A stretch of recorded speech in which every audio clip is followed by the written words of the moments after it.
This is the Anime Dojo episode 30. I'm BMax78. I'm alongside Chris. Chris, how you doing? I'm good, bro. I'm good. So we have a couple things to get to tonight. We have the anime charts from this week, which changed again. We'll get into that because these anime charts are going to go nuts. Also, we have two big news items to get to. Then we're going to do something different. I usually do Dead Mount Death Play first, then then JJK. Tonight we're going to start off with JJK and then do Dead Mount Death Play. Because Dead Mount Death Play was a lot more interesting. A lot of stuff happened. And Dead Mount Death Play is ramping up so fast. And they did it again. We'll get to that. It's going to be interesting. But let's start off with this. We have two big news items to get into. The first of which is a show I know of but never have seen. So Yu Yu Hakusho is coming to Netflix. And here's the thing about it. It's coming out in December 14th. There was a trailer that put out on Anime TV about this. Chris, do you know much about Yu Yu Hakusho? And what do you think about Netflix adapting this into a live action show? So I do not know a whole lot about Yu Yu Hakusho, but I can say for certain that I'm given the same skepticism as I see every live action show that comes out from Netflix. Like, just because they have success with One Piece does not mean they can repeat it so easily with another anime. Yeah, I have the same skepticism as you. And I'm saying it wrong. I said it wrong. I said yo-yo. It's actually Yu Yu Hakusho. My fault. I know of the series. I know of the show itself. Netflix is dipping their waters into a lot more things now. Do I think it's a cool idea? It's an action show. Yeah. It's coming out in December. We'll see how well it does. If you're a fan of the show, I think it's going to be really fun, really interesting. But for most people, if you don't know of the anime, this is probably your first real exposure to it as a live action thing and just in general. So we'll see how well it does. It has that like horror action aspect to it, kind of like a Yakuza style thing, based on this trailer. I saw that's on Twitter, and Anime TV. So I'm intrigued. The other thing I was going to ask you, Chris, outside of what do you think about this becoming an anime, do you think it's one of those things where they've done One Piece, and One Piece is pretty much action for the most part, action, adventure, storytelling. They're going to try something else that's action, but using swordplay and that kind of style? So with One Piece, we already know where that's it. I mean, like they've done well with it, but I Yes. mean that, like I said, that doesn't mean they can repeat the same success with it. Now, I can't really give you an accurate exception because I have not seen the Yu Yu Hakusho anime, Mm-hmm. but I can say just like with any anime, it comes with the things that make that anime special. Now, how you stick close to them is how fans are going to react to it. Okay. Okay. Then the other big announcement from Netflix, and I'm going to ask the question after we get through this next thing about Netflix. Netflix also announced the Witcher series of the Deep coming to Netflix later in 2024. Uh, Doug, I think it's Doug Cookie. It will be voicing Geralt, the main character. Here's my thing: you go from the Yu Yu Hakusho to The Witcher. The Witcher is synonymous with video games and the live action show that it's based on as well. Making a anime out of this is kind of going to be insane. Chris, I don't know if you never. I'm wondering if you played the Witcher games or do you know Witcher? What do you think of making an anime based off this property? Man, so now you're talking about coming from a game and quote unquote live action and going to an anime. Now, I gotta say, what in a you could say reincarnation stuff are they trying to do? I mean, That's a good way to put it. I don't like. Okay, opening up at it as an anime allows the animators and directors to give it creative freedom. Correct. But again, now you're trying to fill a plot in a show where a game has already filled. You now there is no way, that I believe a game or a TV show can bring out the same feelings I do in a game. Good example of that, and you've played this game more than me, Starfield. Good example of that, you've also played Assassin's Creed Valhalla. So I get your point of, yeah, would I ever want to see a like Assassin's Creed Valhalla show? No, because the game has already done a good job. But the game's done a good job of telling that story, and I'm playing that story. With Starfield, if they ever made a show about Starfield, yes, it'd be interesting, but you're playing through Starfield. With this, it's the same problem. We have Witchers 1, 2, and 3. And you have DLC for all of 3, which is a lot of DLC, which have told the story of Geralt and what he's about. The only thing I will say, they did say the series is called The Witcher Series of the Deep, which tells me it's not going to be a direct correlation with the games. If it's called the Series of the Deep, unless they're going to do a spin-off thing where it does talk about the games and books and everything else, and then it just makes its own story from that. That could be a possibility. Chris, what do you think of in that case? Would that be a more better way to take it in that case? Honestly, it's the same. Okay. It's because it just depends on, again, like if you get a fan of the show that's created it, then of course, then yeah, it's gonna be lit. Somebody that's a fan that's gonna, take the time and to recreate the moments, those iconic moments, Mm-hmm. or those thoughts that make us, those characters feel special. Yes. Um. So we'll get into the charts in a second, but I'm asking this question because Netflix, slow down. Y'all have announced so much stuff to the point where I think it's overload. Chris, is Netflix going too far? Because we've gotten this announcement, Witcher, we got Yu Yu Hakusho, we've gotten Devil May Cry, I can go down a list of things they've announced, and it's like they've announced like 6 shows in the past 3 months. What is this I'll about? tell you why. I'll tell you why Netflix is doing what they're doing. One, because they're seeing a surplus in users after having time and time of people splitting accounts and everything, myself Mm-hmm. included. Yeah.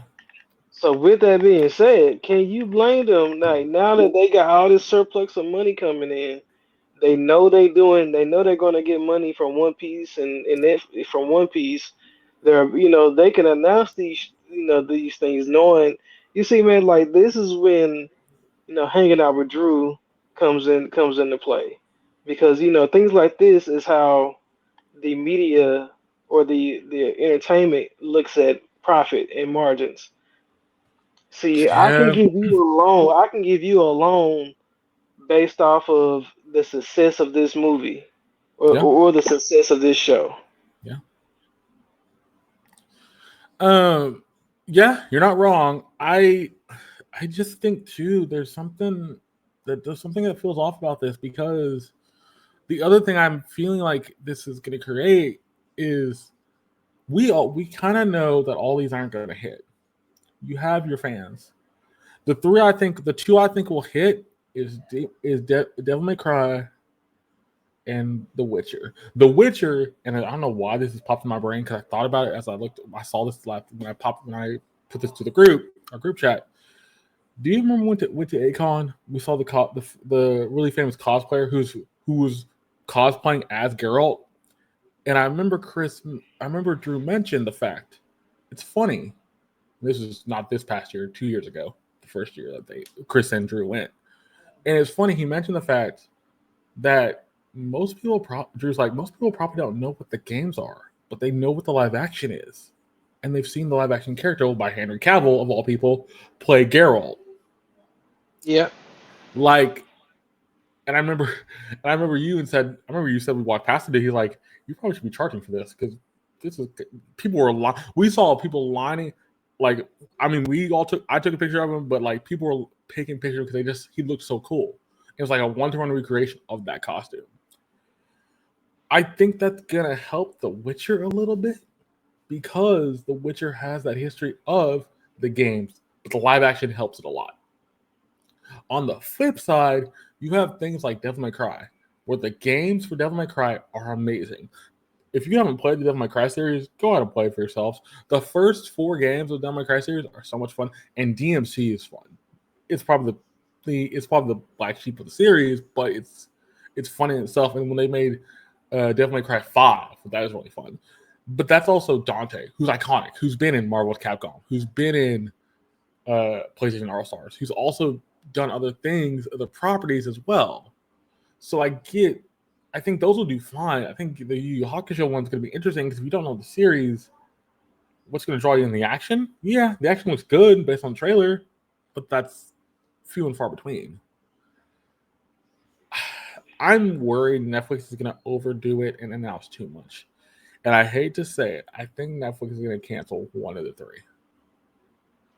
that they have announced. Well, they've already put too much money into Avatar, and they're not going to cancel One Piece. They are not. So that's the other thing. Avatar has been announced. They've already talked about Avatar. One Piece is continuing. I think the one that's going to get the boot is Yu Yu Hakusho, because I think you can get away with doing a Devil May Cry and a Witcher easier than Yu Yu Hakusho, which most people don't understand, haven't seen or doesn't know the history behind. If you told me this series was going to be Yakuza Like a Dragon or something like that, where it talks about that kind of stuff, then yeah, that makes sense. But you're talking about older series from the 90s. I think that's going to be really interesting to see if people actually gravitate toward. But if I'm Netflix, I'm stopping right here, letting these play out, and then try to announce more. Because I know Netflix is trying to compete with Crunchyroll. I know Netflix is trying to compete with Disney. I know Netflix is trying to compete with Hulu. I know Netflix is trying to compete with The Hive. But you kind of are going to overdo it when Crunchyroll has a lot of established stuff they've already done.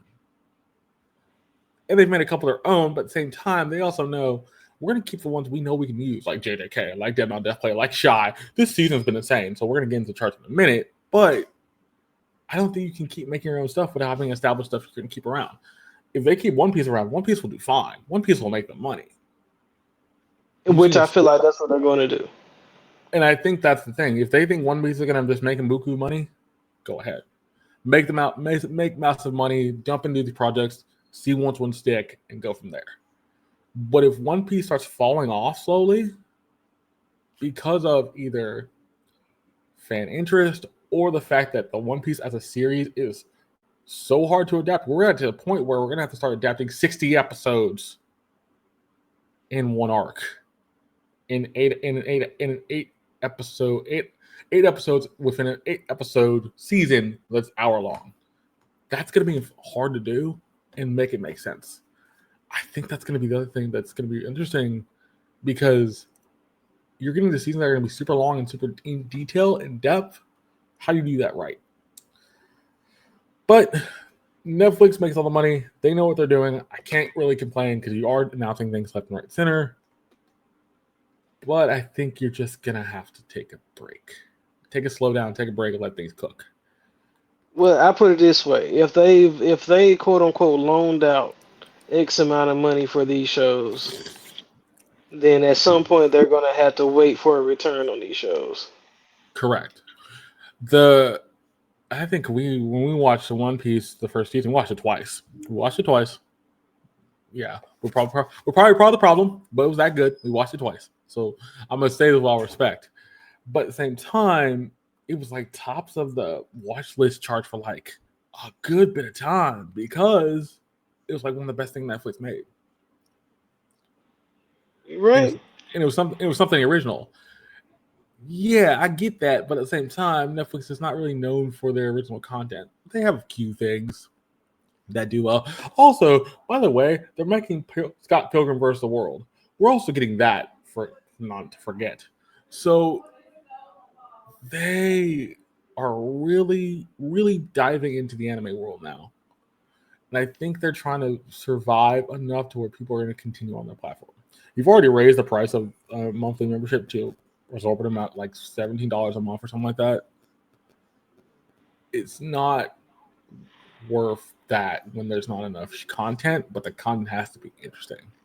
I think that's going to be the big deal with that. But let us know what y'all think. I'm really curious to hear what y'all think in the comments of the YouTube video or when we put this up on Spotify as well, because it's an interesting topic.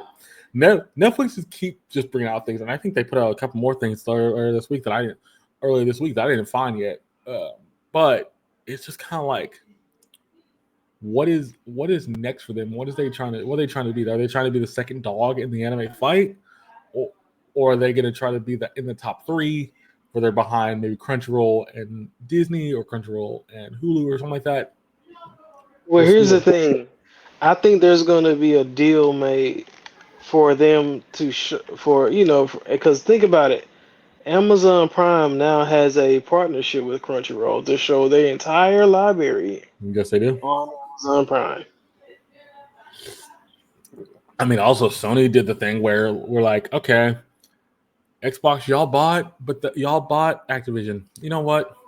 Here we go. We'll just put Crunchyroll out there for Xbox fans for 75 days. I've also saw a thing where you can get Crunchyroll for was it like 40 days through Twitch? So it's a thing where they know what they're doing. Sony's like, we're gonna make sure Crunchyroll's on everything possible, to the point where you can watch it wherever you are, on your Switch, on your Xbox, on your PC, wherever, on your phone. It doesn't matter. And I think that's what Netflix is trying to do, but Netflix don't have that. They don't have that anime library to sink into as much as the other ones do. Not yet, right? But it was an interesting topic. I only brought it up because those two shows were really interesting. The one I would actually watch, and I'll ask Chris this, the one I would actually watch out of the two is probably The Witcher, because that's the more interesting one. I know of the game series. I've played a couple of the games. I like the series. Chris, what about you? Would that be the same for you? The Witcher is the most likely one. If you were going to watch one, The Witcher? Honestly, I'm going to actually take my chances with Yu Yu Hakusho. Okay. It's only my second choice because I'm not really huge into... I'm huge into fighting anime, but this is not one. This is something I have never seen. I would have to learn the history behind it. But also, if you show me cool stuff and get me into a good story, I'm cool with that. So I think it would be start off with Witcher, and then after I hear people say about Yu Yu Hakusho, if they're like, oh, this is really good, go back and watch it for myself. Well, I had to give it credit because it was a live action Bleach on Netflix that caused me to want to go out and rewatch the series along with the new season that came out. But still, that was part of it. Okay. I think that's it. I think we're gonna get a lot more live action stuff. Live action stuff is gonna hit anime faster than you think. We've already had a couple things. They're making a live action version of the racing anime. I forget. I can't think of the name right now.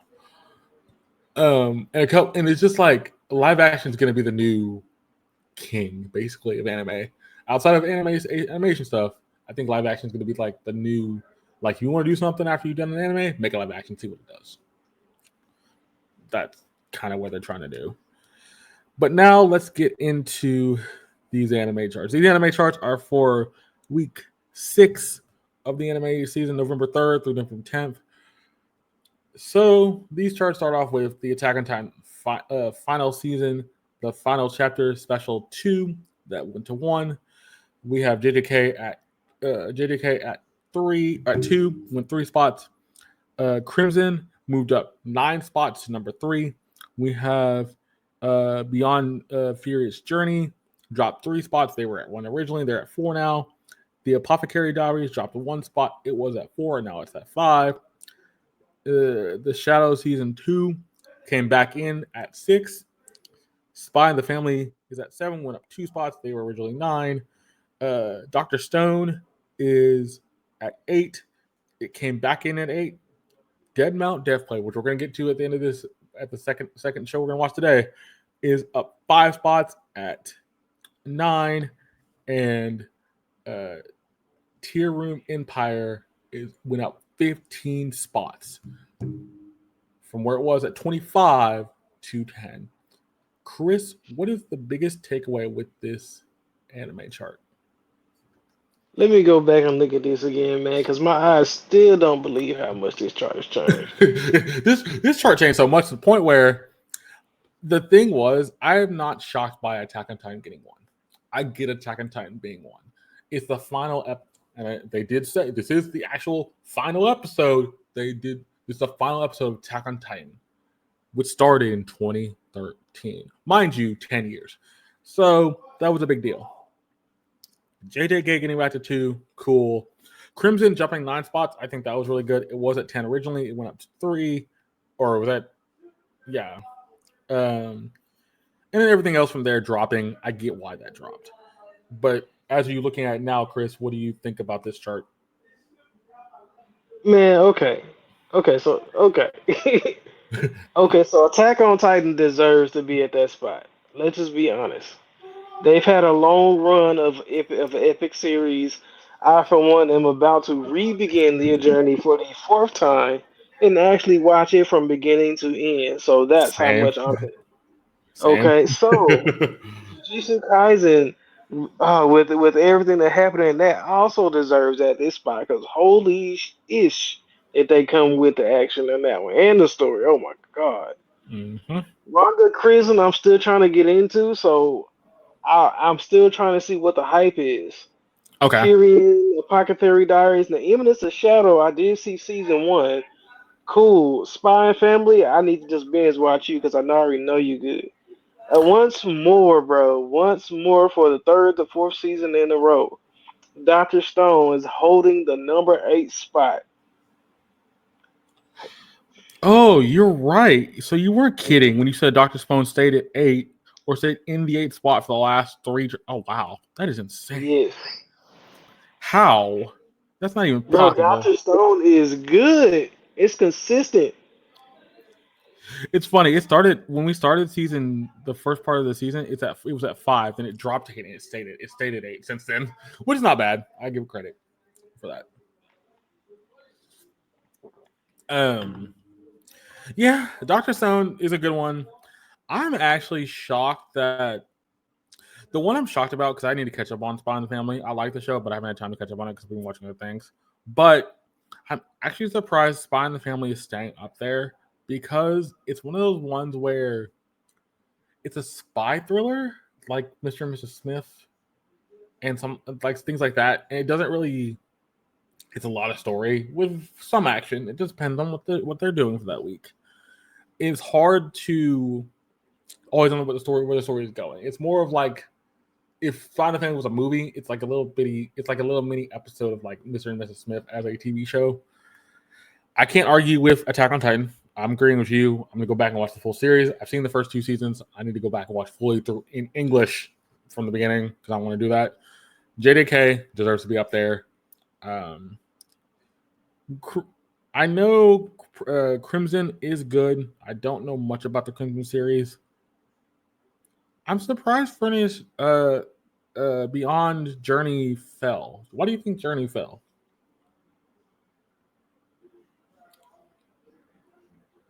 Or what was why do you think Furious Journey fell, Chris? Maybe because their story maybe got a little bit repetitive. Maybe it was too much drama. Or hell, they probably had a filler. I'm not exactly sure.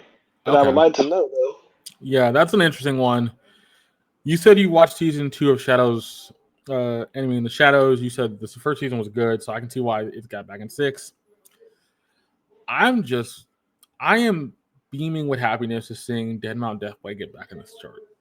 Yes. That tells me people are watching Dead Mount Deathplay. That tells me Dead Now Death Play is doing something smart when they have this second season's just been okay. We're just gonna start with the gas, kind of speedy. Oh, we're gonna keep it at that point for a bit. Oh, we're gonna give you an episode where we're just gonna we're gonna hit the gas to the floor. Then we're gonna lift off a little bit. We're gonna keep it right there. Go back to the floor, lift it off, keep it. And yet they haven't stopped doing that in a way that's kind of hard to do because usually you have to have a down episode, and yet they haven't had a down episode in the part 2 of season 1. That's scary good. And then, like you say, Dr. Stone is one of the best.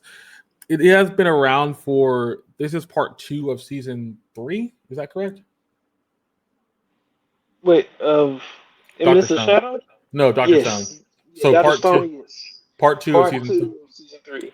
Which, that's why it's also staying up there. It has 3 seasons. It has a fan base that knows it, which makes sense. That fan base has been watching it. They enjoy it. So that's not going to change. And then the last one, Tears Moves Empire. Don't know much about it. It is kind of random. The last spot usually, either the last spot or like the one in like the 4, 5, the 3 to 6 spot usually jumps the most. So in this case, Crimson jumped 9 spots. This Tears Moon jumped 15 spots. So it's probably like this one episode was really good. Everybody's into it. We need to get up on this chart. That is what happened. It's happened before with a couple other things we've watched. Because I think the Villainous was up here at one point. A couple other things are up here. What do you see next for this chart, Chris? What do you see with next week's chart? Because with the way things are going, I think we're going to start to see this chart solidify a little bit. We're at week 6. Do you think it fully solidifies within week 7? Because the way this season's gone so far, it's hard to solidify anything. Nah, I think it's going to solidify on week 8. Okay, week 8. All right. Yeah. I'm going to make a bold prediction, and I did this last time and didn't pan out fully. But I'll do it here because I think it's going to happen. 1, I do think, I'll say it again, I do think Dead Now Death Play is hitting the top 5.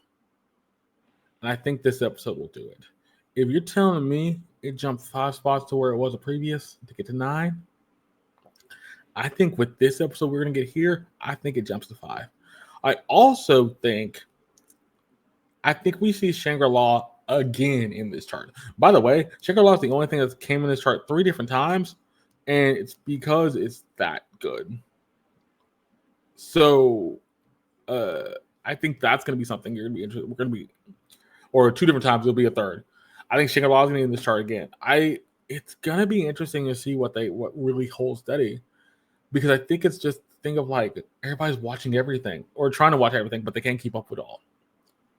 So it's like me and Chris are keeping up with like 4 of these in my estimation, and I know of the rest of them. Dr. Stone's the only other big one I really I know of very much of. But I think it's interesting that that's the way the chart's been going. I will say, compared to I told Chris the other day, and I'll tell us that here. So this chart's done by Anime Corner. There's another chart called Anime Trending. Same type of thing, same type of vote, fan vote, all that kind of stuff. Well, in the Anime Trending chart, and the interesting about that, JJK is on the list of that chart in the top 10. I forget the other one that's not on the list I told you about that was kind of interesting. Something else on the list. But in that chart, 100 Girlfriends is on that list. Things like Girlfriends in the top half of that list, like in the top 15.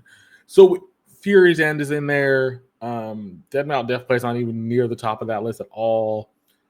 Dr. Stone's in there. It's a lot of different because it's different. I think it's different people watching different things. A lot of people like Girlfriend. Me and Chris, not our cup of tea. But I think it's just the preference. So like a lot of people from the Anime Corner chart probably not watching Girlfriend, 100 Girlfriends, that kind of stuff. But in the trending chart, 100 Girlfriends is really hitting that chart because it's something people enjoy. And they've added a new girl, as I remember in the last episode I saw.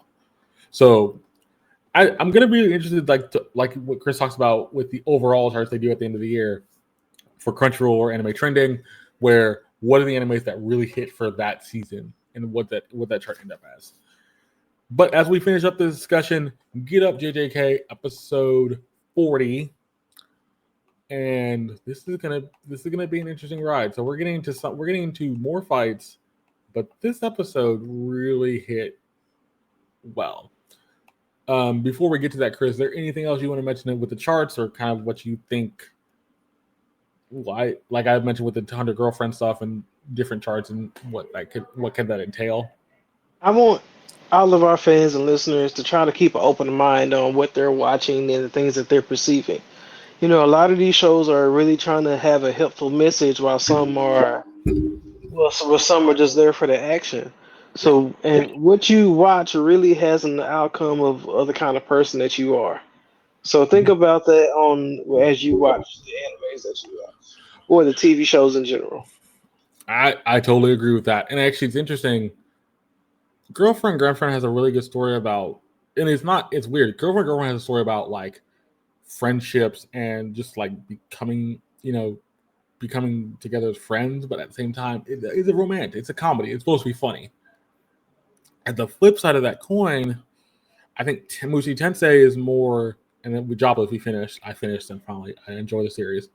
It goes in a deep sense of like actual real life thing. So, like you said, however you watch anime, why you watch anime, there's a story behind everything, and and you see it in this season. Really, they're trying to tell a good story, and that story is something that will shape what you watch, why you watch it, all that kind of stuff. So, there's different opinions. Everybody's opinion matters. So, that's why I think these charts are really cool. That it's a fan opinion, not just like critics. But let's get into episode 40 of JJK. This episode was just fun. Fun with a good amount of fighting. And something I think most people will expect. And I think it builds into where we're heading to next. I will say 3, 2, 1, and then we'll get going. Chris, you ready? Ready? All right. In 3, 2, 1, let's go.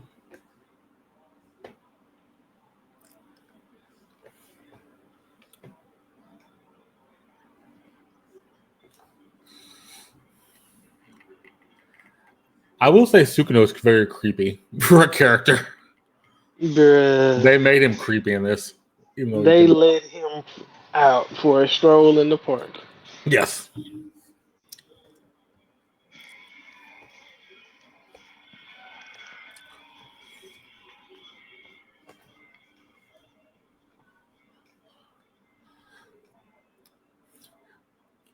You know something? You know what I love about the song? And I think I said it with another song we listened to. I love the use of drums in this because it's a drum, but it's not like a full drum set. It sounds like you're just hitting like the side of a snare drum to get that sound. They But probably are. but also you could also make that sound with a piano with a keyboard to get that same effect. But if you do the real drum, it sounds more natural, which is really cool how they do that. Using drums in this It's anime is always good. it's a certain drum that makes that sound. Yes, I've seen it. I can't think of the name of it, but yeah. I've seen it too. I know what you're talking about. I can't think of the name either. Because it's also the sticks you use too. The sticks you use to play on a drum will make that certain sound too. If you play on a snare drum like that.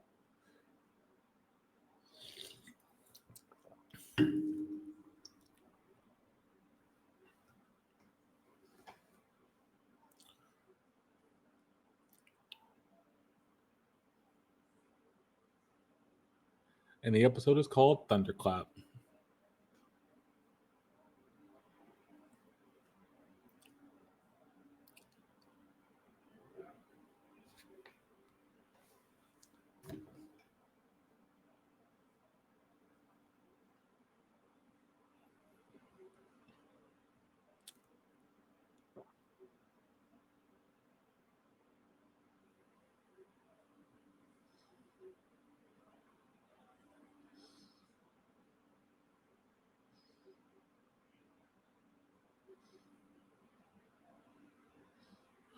Okay, so he made those bunnies. I was confused by that the first time. I'm like, did he make them or they just came out of nowhere?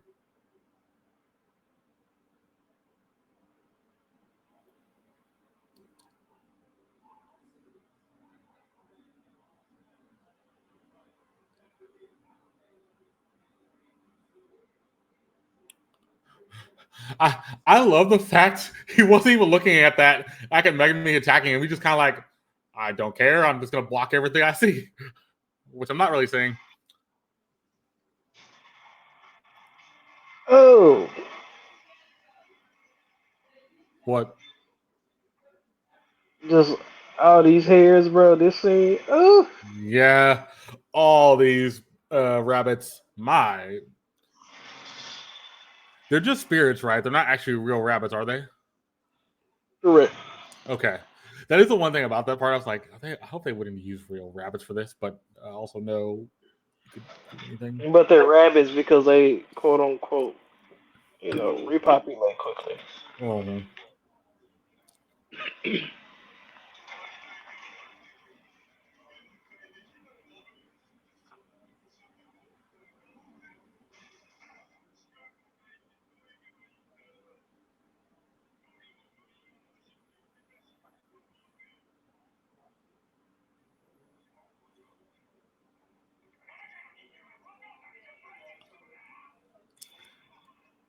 so does he don't? I'm guessing he doesn't like Gojo. He thinks Gojo's kind of just full of himself.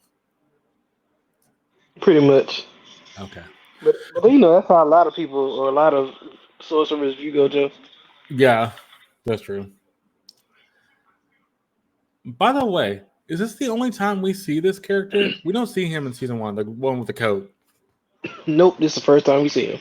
Yeah, which is interesting. Like they add a new character here, and he's never been in the rest of the plot yet. So it's like, okay, kind of interesting. Yeah, because I think we see him in maybe one of the first 2 episodes of this arc. But yes, Yes, he's not been in the first season or the movie, and it's just kind of like, oh, okay, he's new to this. pop goes the weasel. Yep.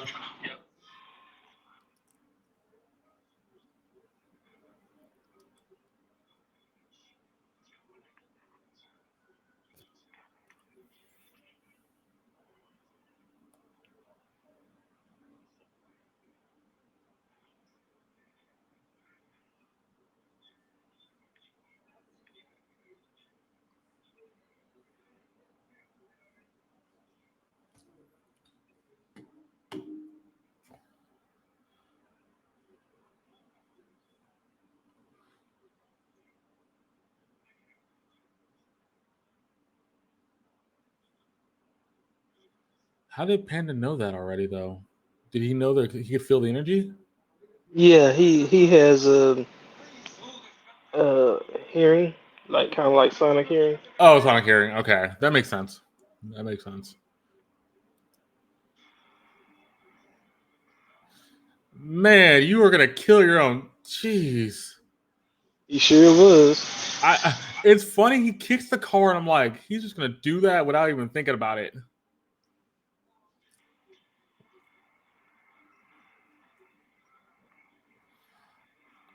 I will say this breaks the laws of physics for a little bit because Megami wouldn't be able to run on top of that building like he is. It breaks the laws of physics of having a person throw an object 2 or 3 times their own weight. Yes, that also breaks. You could probably you could push a car with your foot, but it has to be neutral, and the car would have to be very light. You could do it, But to pick it up though and toss it, no, that's not possible. like okay, I'm a firm believer in once upon a time humans were able to lift, 10 times their weight. Nowadays, But no. yeah, By the way, I love this little detail about the one that can heal her curse because he says, what's that here? I thought you stopped smoking. Yeah, but it's funny because when they were kids, she always had something in her mouth, a toothpick or something, or Or a lollipop. or a lollipop. So I'm wondering if that just carried over as an adult. She just went to smoking. That's usually how that comes out. I'm like, oh, that's a kind of like weird detail they did, but it actually works. Like for me, instance, when I can vape, I chew gum. Yeah, it's the same type of act. Like you're just chewing something to get something there, Yeah.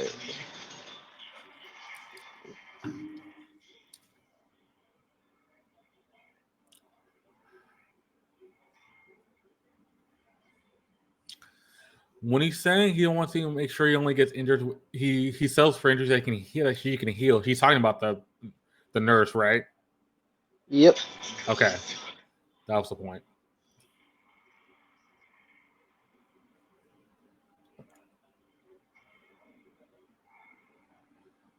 Why do you take the stab to the? Oh man, he did take the stab to the gut. Because he was gonna block it, right? That's what he was trying to do. Yeah. Nah, that was all. That was all. The only way he knew he can get in close. Oh, okay. But see, he recognized the technique that he used. Correct.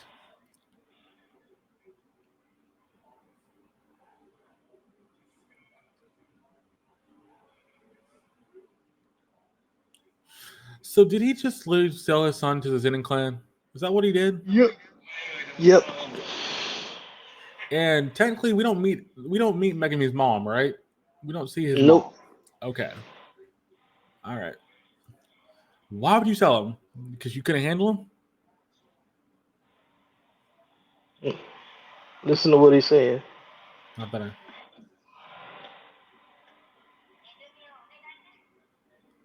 Oh, he did care. That was why he let him go. He wouldn't be no good with him. He didn't want to raise him to be like him.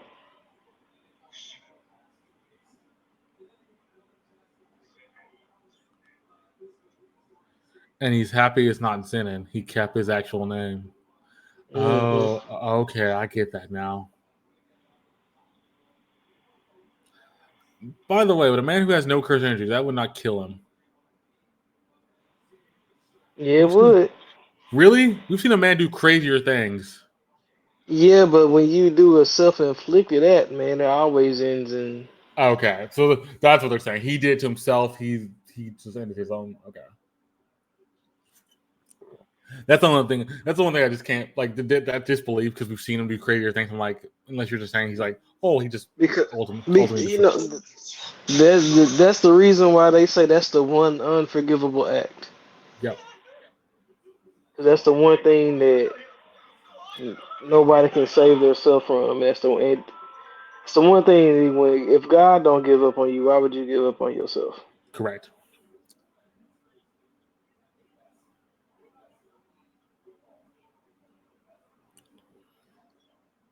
I like the fact we're seeing this conversation after the fact, and this is an interesting conversation.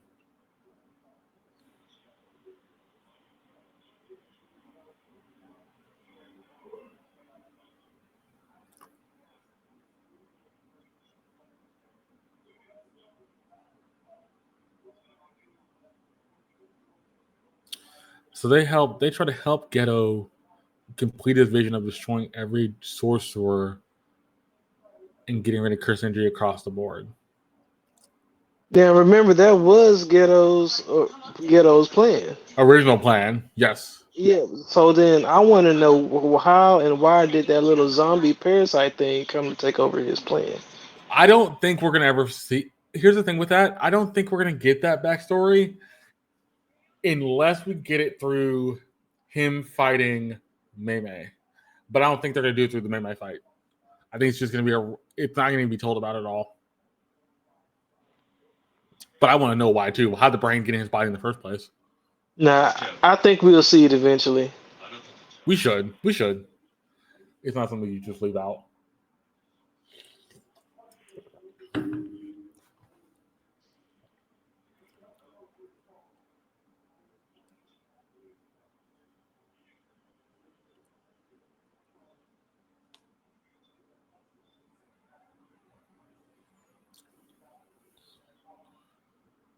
We are a family.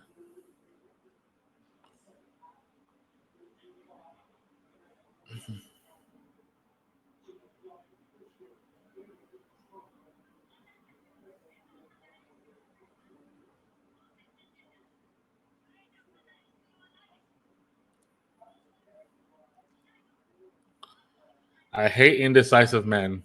Wait a minute. One's a man, the other's a panda.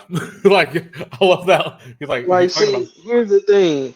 How can you claim to be on a mission that my friend was on, but yet tell me to surrender? Surrender. When they're not going to. They're gonna fight.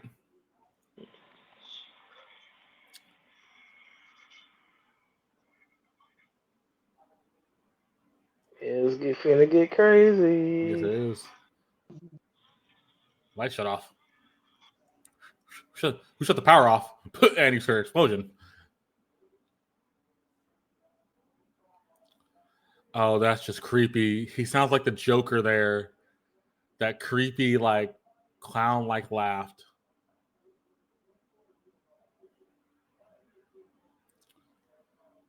I love this artwork, by the way, for this scene. They love how they made it like cartoony, and then they put it back to real life.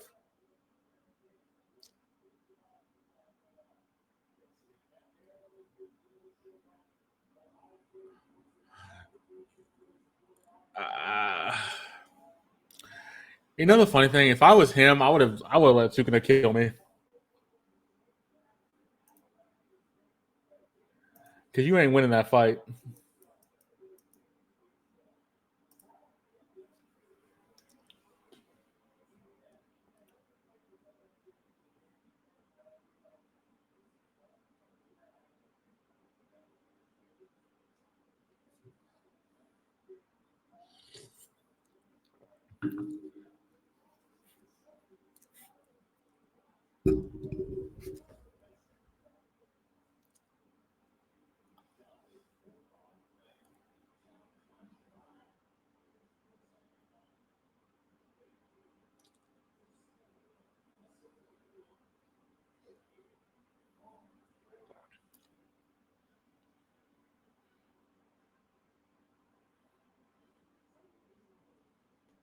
I have to say, look at the color palette they're using here, like the deep reds and oranges.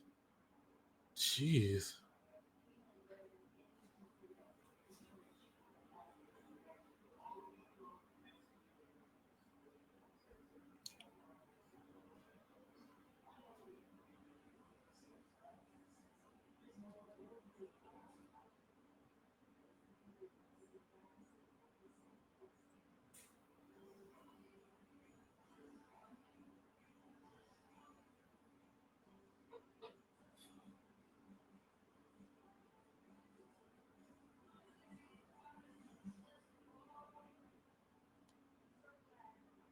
A gap in strengths.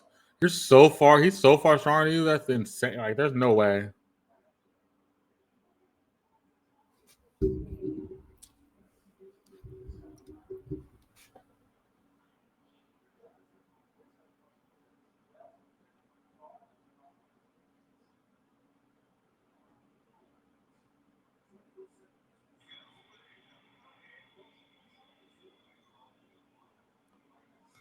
Man, you're right, man. That color palette was off the chain, bro. That color palette was beautiful. That color palette, they did that. They did the deep reds and oranges. You wouldn't do that normally. Nah, but this part right here though.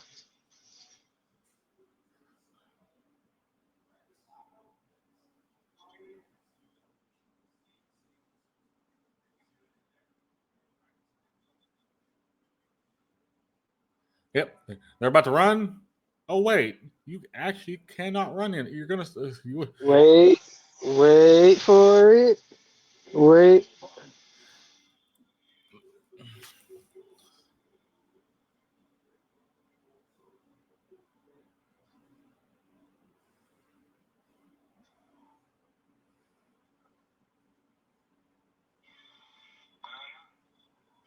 Ooh. He's like, no, you ain't running.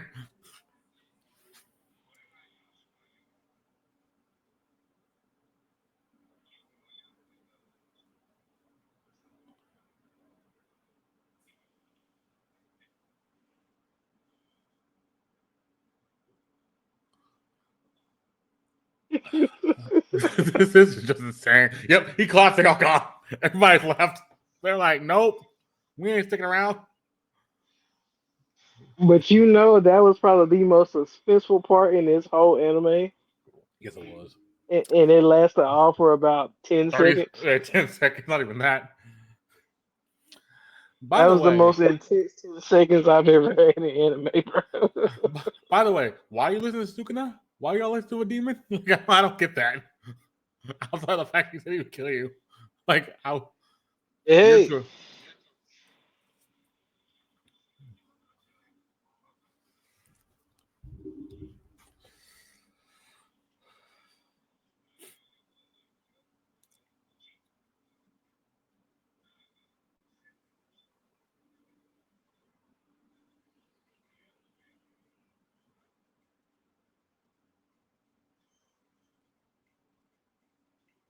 Oh, we're not supposed to hear him say that. It's inaudible. Yep. That's really cool. The first time I noticed that, I was like, is that supposed to be like that? No, it is. That's why I was like, oh, they did that on purpose.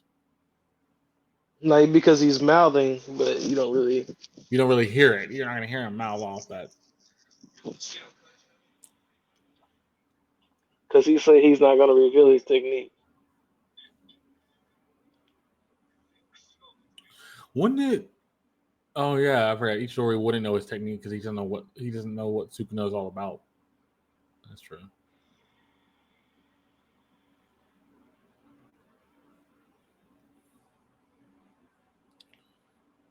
Fire arrows.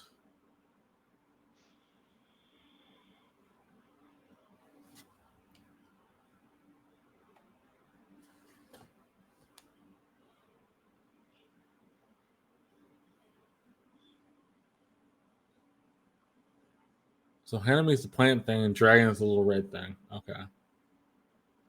Yeah, Drago's that squid they was fighting. Squid. Okay. There's a theory about that squid, which is it's reason what's his name comes back. It's the girl he killed from the school, from what Gojo and Geto was protecting. She becomes a spirit. Interesting. Which is a weird theory, but it kind of pans out somewhat. It's weird how it works, but if you ever get a chance, look it up. Anybody listening, it's actually really interesting why that might work.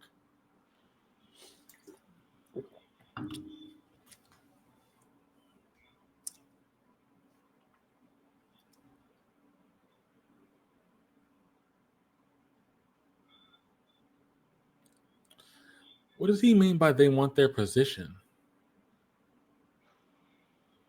They're demons. They don't really care about position. That's the point he's making. If you decide to take on the human world, you will. Oh, okay.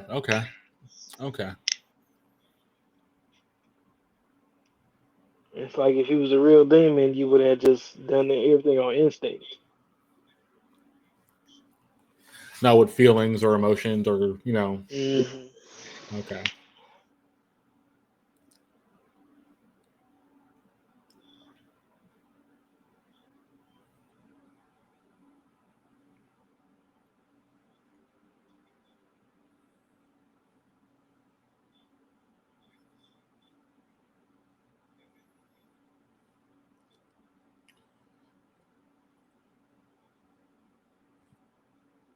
I love the fact Sukuna kind of berates him.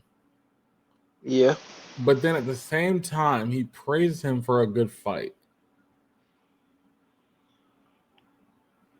Huh. And all this while, he's burned. He's been burning, which has been an interesting dichotomy here. And there's a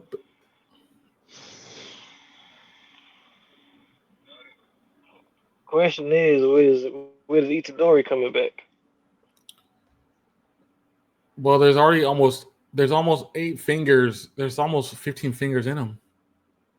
Unless Itadori can fight back and get the body back, that's gonna be hard to do. We know that's gonna happen eventually, though. We know it's gonna happen eventually. Yeah, I think Itadori figures. Wouldn't be the anime. Yeah, I think Itadori figures out what that pact was about. So that was episode 40 of JJK Thunderclap. I won't do a full deep dive on this because most of it was fighting. We're gonna do that for Dead by Death Play because that needs a full deep dive. But this starts out where the last episode kind of left off, where we started out with the volcano spirit and Sukuna fighting each other in the sky, and they're having a little fight. But then we cut to Panda and the other sorcerer guy in the trench coat.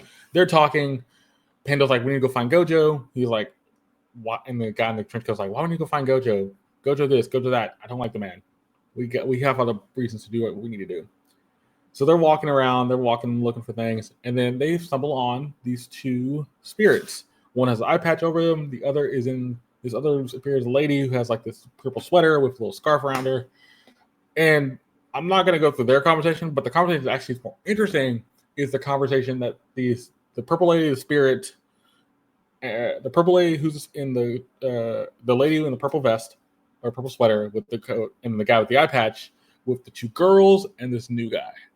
They're talking in this like under alley looking thing, train alley area. And for context, this conversation happens before the two girls get killed by Sukuna. So this is actually kind of like something we're seeing later. We've seen the girls die. This is the conversation before that happens. Basically talking about the girl with the purple sweater and the guy with the eye patch is like, we want to keep Gojo's thing alive. He wanted to cleanse the world of sorcerers, cleanse the world of cursed energy, and make it where there's no cursed energy in the world, which was Geto's original plan. But the two girls is like, screw that. We just want to kill a dude because that thing is taking over its body, and we don't think he's worth that. And yet the guy in the middle who's standing between both these groups is like, no, we can't do that. We still have to follow what the plan was, and everything is still there. And as this happened, one of the spirits on the left side attacks the girls. The girl who has the phone puts the phone up and blocks that out. But it actually doesn't block the guy spirit. It doesn't block the spirit from the other side. The guy in the middle does it. That's what there's like the giant crack in the middle. I think he blocks that attack to where it doesn't happen. And on top of this, what Chris brought up while we were watching this, why would the girl in the purple sweater and the guy with the eye patch want to continue Geto's work, not knowing what Geto's work was really about? Did Geto tell them eventually? Did they get information from Geto a long time ago? And also, do we know why Geto got taken over by that parasite? We do not yet. I think we do learn that. I hope we learn that.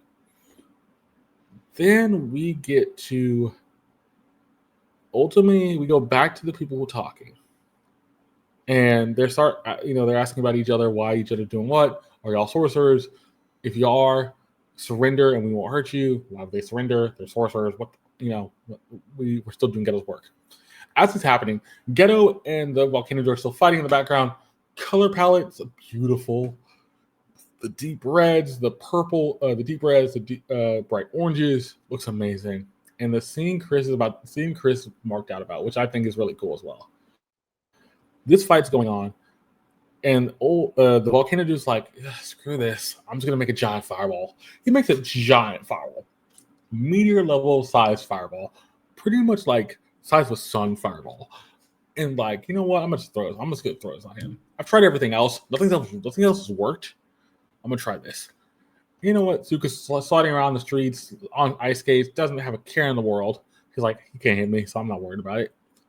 Then literally we cut back to the four people talking, and the guy in Trenchcoat's like, Panda, we need to get out of here. We need to run. And it's about to start going. And as they're about to start going, Sukuna enters the scene. And Sukuna's like, any of y'all move within 100 meters of this place? I kill all y'all. You don't go until I tell you to go. And they're all like, and the thing about this scene that is really interesting, and Chris will attest when he talks about it, is everybody knew what happened. Everybody's like, even you see the Trench Coat dude like, what are you doing here? Why are you, what, okay? And they all stop. And it's the most 10 seconds, like Chris says, ever. And so everybody's just standing there waiting. And Tsuku's like, not yet. Still not yet. Not yet. Now, he claps his hand, everybody's gone. Sukuna takes the blast from the meteorite, the sun meteorite kind of thing. Doesn't hurt him. And Sukuna asks the volcano spirit, why didn't you use your domain? He didn't. Let me roll back the clock a little bit too. So this was the biggest fight we had. We had a little smaller fight too. The smaller fight was Megumi versus his dad, Toji. And this fight was intertwined with this Sukuna fight. So the Sukuna fight and the volcano fight happening, Megumi and Toji are fighting. Megumi's like, I'm just gonna run. I don't want to fight him. I'm gonna run. I need to figure out a plan. So Megumi just literally runs across these buildings, everything, as Toji is pretty much like kicking cars into him. At one point, picks up a whole car and throws at him. Literally, Toji's like, I don't want to fight. But he figures out finally I need to get him up close and personal. So he takes a stab, and he tries to get a hit, but Toji backs out of it. And then we have a flashback. And this is a flashback. Toji thinks, wait, is that my son? And the flashback when he gave up his son because he couldn't, he had to give him, he didn't, he knew he couldn't take care of him. But at the same time, he gave him to his Zenin clan. And the Zenin clan, helped him get stronger and everything. But then he asked a question. He asked the question, what's your name? And he says, Fujikuro. And he says, not Zenin. And then he takes a little spike thing and puts it through his head. He passes out. He passes. And Fujikuro's kind of taken back, like, wait, what? And then as that's happening, he gets attacked by the guy with the sword hand. And that's kind of continuing that plot. But then at the end of the Sukuna side was really interesting. So Toji was happy that his son didn't turn to the Zenin clan. He became his own man with his own technique. And then with the volcano dude and Sukuna finally beats him. And the volcano dude's in this white void talking to Hanami and Dragon. Hanami is the flower thing we see in the previous season, plus in the movie as well. And Dragon is the beginning part of the season, where last couple episodes where they the Zenin guy and Namini and all of them were fighting him. He says, we're going to be back together. I tried everything, but I got nowhere near close. And then Hanami's like, don't worry about it. You did your best. Nobody could have beat him. And then he says, I wish I could be human. And he talks about, and then Sukuna's like, human? Why? Do you wish you live in their place? Or do you feel like if you weren't, you have an idea what they feel or something, in that sense. And then Sukuna basically goes, you know what? You could have been a lot better if you just went on instinct without feeling and without emotion. But you know what? You were a good fighter. I appreciate the fight. You gave me a good fight. You should be proud. You think so? And the volcano said, you think so? Yeah.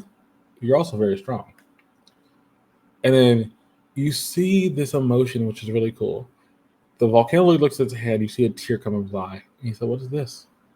A tear. I'm happy. This is so good. And then they cut back to reality. He's burning. He's been dead this whole time as Sukuna's talking to him. And then they cut, and Sukuna's like, who's there? And this girl is at his feet. And said, I'm just welcoming you here, sir, master. She doesn't say, I'm welcoming you here. Basically, this is her master. And Sukuna knows the girl. This girl we've seen before. It's been with the guy with the hand sword. She was a part of the beginning part where they killed that monitor, the guy with the glasses. And then that's how the episode ends. Basically, now we have a 3-team playing evil side against what's ever left of the good guys. Chris, what do you think about this episode? Because this was really good. Man, so this episode was wild. But just like I was asking the audience before, like at some point, where is Yuji gonna come back to us? So that's gonna play a part. And also, we haven't seen Panda go all out yet. So at some point in time, that fight's gonna that fight's gonna come back into play. Correct. So so we see some like we're in a thick of battle now. Like people are getting injured, people are hurt. We're just trying to figure out what we're gonna see next. That because at that point, it's all a toss up. Even because Skuna, I feel like they took the chance to kind of make him go all out, just so they can, because they know they can't keep him around for too long. I agree with that. The only thing is, I think if Sukuna leaves again, whenever Sukuna's gone, I think Gojo comes back in play. because I think they figured a way to open the prism and get Gojo out. So that's going to be the weird thing with Sukuna playing right now. I think Gojo stays sealed in the prism. Once Sukuna gets back, and once Itadori gets back control of his body, I think Gojo comes back in play. I think there's either the way that happens is Sukuna goes to the prism and tries to get Gojo out, or Sukuna gets finds Megumi because he's scared of Megumi, and that ends up getting him to the prism, and Megumi figures out a way to get Gojo out, which scares Sukuna off because he doesn't want to fight Gojo or Megumi together. So Itadori gets his body back for a bit. One of those two ways. It's going to be interesting because I think Sukuna's had almost 2 episodes of screen time. I think he gets one more full episode of screen time before he fully gives back his body to Itadori. What do you think about that? Yeah, he'll probably get like next episode. And I feel like you won't see him at all next episode, and then like the episode after, we'll kind of see him like Itadori come back to us, to us. Okay, so like you don't see him all this next episode, but then this episode after, you kind of see him come back. Itadori come back slowly.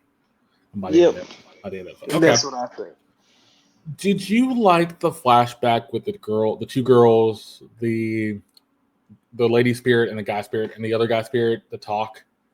Because in context, that talk doesn't really have any bearing on this plot outside of the fact that's what the girls say they want to just get rid of Geto, because of the brain thing. Do you think that worked there, or do you think it was kind of a waste? I'm not really sure how to answer that, bro. If I'm just being honest, because it can really go either way. Okay. I don't think it was a waste. I do think adding the 2 new spirits is kind of weird because we don't really know why they helped Geto in the first place. So why did you want to join Geto's team? Why was the purpose you want to continue his legacy of trying to purify the world of sorcerers? That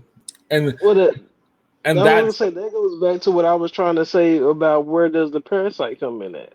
Yes, and that's the thing. We don't know the parasite's origin yet, and I think that's going to give us the indication of where all this started. So, like, if we get the parasite origin or get Geto's origin of meeting the 2 curses we saw, I think we'll get a better understanding of what he was going to build an army. He was building an army to get to that point.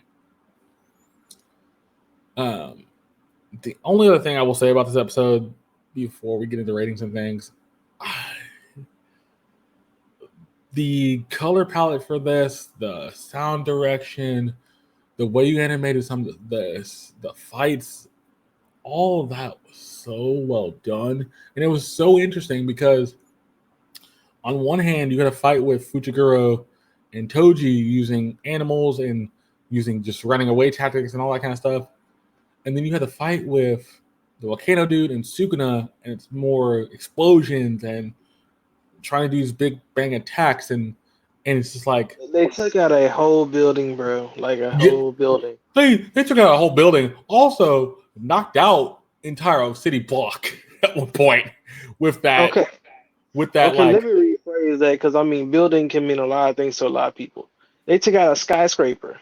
Yes, they took out a skyscraper, pretty tall skyscraper, and then when Sukuna stands there, tells them don't move, he pretty much destroys a whole like half a block of city on top of that. Like, and then you see him take that hit, and you see the skyscraper fall behind him. It's like, oh right, yeah, he didn't get hit, but everything else around him got hit. It's like, okay, okay, he can just tank hits, fire. Yeah, I'm looking forward to where this episode goes next. I hope we see Geto and the Mei fight next, because that's the thing I really think is on the horizon. Outside of that, there's only one other thing I really want to see. I want to see if Panda gets his own fight with the Coat Dude, but that'd be it.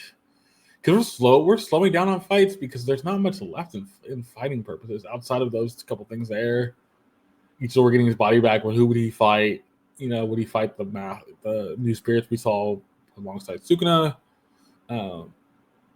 There's a couple things there. But Chris, what would you give this episode of JJK episode 40. Why before he gives that Get Up Dead Mount Death Play episode 18. Why he does that? So Chris, what would you give this episode? I will give this episode a solid 9.4. It was solid all the way around, bro. They gave me suspense in the most epic way. They gave me a flashy fight, an epic fight. Okay, so just so I can see them giving their fights different meanings and different levels. So and then the story and everything was good. Like how I finally saw the fight between dude and his dad. So it was like okay. Yeah. So I'll give this episode a good solid 9.4. This is tough for me. This is probably the first episode where you gave us 2 decent fights, a bunch of story that actually makes sense to what's happened so far. So the story I'm talking about, like you said, Ishidori or Megami and his dad Toji. That's a story beat thing. And that's a thing that we have been building up to since episode like 38, 37, 36, something like that. So that's been a slow burn story. The story about the girls, that's been a slow burn story. I think the story about the volcano dude trying to get the Sukuna, that's been a slow burn story. They've done a good job with slow burn stories, and I think that's the thing they're trying to get back to. You can give us all the fights you want, but you have to give some substance behind them. You can just show me a bunch of fights. It doesn't really matter when the story doesn't make sense. But now the story is starting to make sense. The story making a lot of sense right now. Yes, making a lot more sense than I think it would have made. So I would have to give this like a 9.8. Okay. Because of that. Story is well done. Everything's kind of coming together. The only thing I think doesn't really work, and it's a nitpick because it's a small nitpick. I think the conversation with the spirits, the 3 spirits, the 2 on one side, and then the guy in the middle, and the girls, has no bearing on this really outside of Geto has lost his full body control. I do want to find out what that parasite did to Geto. Are we going to find that anytime soon? I assume not. But the other thing I think this episode did okay. I think the conversation between Panda, the trench coat dude, and 2 spirits also is kind of weird because they say they want to help. They want to continue Geto's thing. Why? Also, they're sorcerers. Why are they going to surrender? What's the point of them surrendering? You're still going to kill them. So it's like that whole thing there doesn't make sense. The only thing that makes sense in that part is when Sukuna drops in the story. When Druga's like, you know what? I'm going to just make this a lot more tense. Just because I can. And and he just did that. He did that. So that's the point. So it's really not you don't get the full on long conversation. You got to get a bridge version. And then there's like, you know what? We're just going to drop something here. Just give you all something else to see. But yeah, I think it's 9.8. It's not it's getting to the point where story's ramped up now. I'm looking forward to the next 2 episodes. We're technically 14. I have to look at the math real quick. I think we're technically 16 episodes in this season overall, but we're only for season 2, we're only 8 episodes in, something like that. Because it started at 30. 30 is the first time we see them. Yeah, 30 to 40. We're 10 episodes in. So we have 7 more episodes basically to finish out the season. What are you doing in those 7 episodes to really make the story click? Because you've already started to make it click really well. What's next? But let me know what y'all think in the comments. Let me know what y'all think in the on the YouTube video as well. But now we're getting into the show I think me and Chris have just kind of fell in love with. I hope I'm not over exaggerating, Chris, by the way. Nah, bro, you said it. You said it.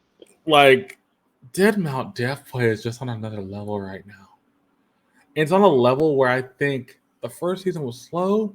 they introduced a lot of characters, and now they're like, you know what? Every week we're gonna introduce something. We're gonna introduce you a new character. Every week we're gonna do something kind of outrageous. Every week we're just gonna make something crazy.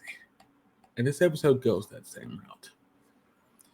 So I will say 3, 2, 1, and then we'll get going. Chris, you ready? Ready. All right. In 3, 2, 1, let's go. The episode, season 1, episode 18, The Revenge.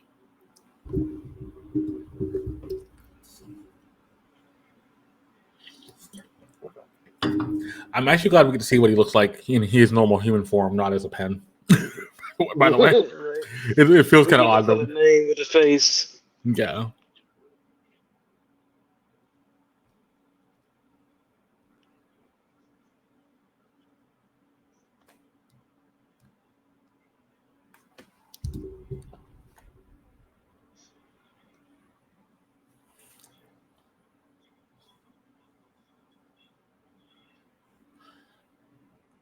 Okay, that sounds really weird. You said you were doing it for your daughter, but then you're a monster next time we see you. Well, What happened then?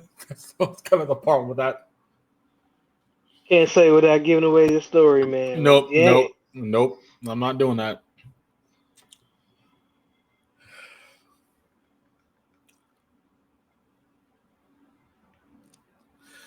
It's funny watching this now. You know what I want to go watch, and I should have started watching it. Is Undead Murder Farce because Undead Murder Farce is a mystery, but it doesn't have this level of like. It's a basically straight up mystery story, like a Clue kind of story with very little fighting, and I'm really interested to see how they did Undead Murder Farce. Yeah, I know I talk about Psychopaths because I really want to see it because I've only getting past like the first episode. Mm-hmm.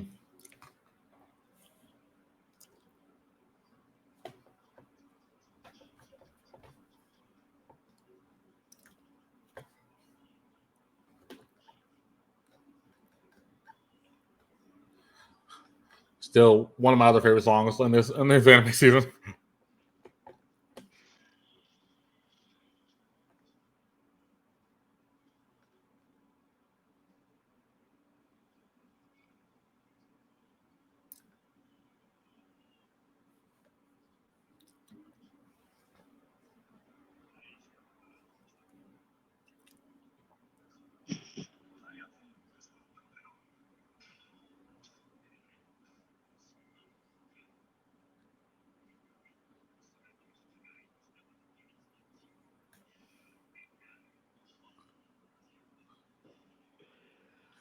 And see, there's where the contradiction comes in. You said in the first start of this, earlier from a flashback, you said, I have to do this for my daughter. And then you said, there, I gave my daughter for this position.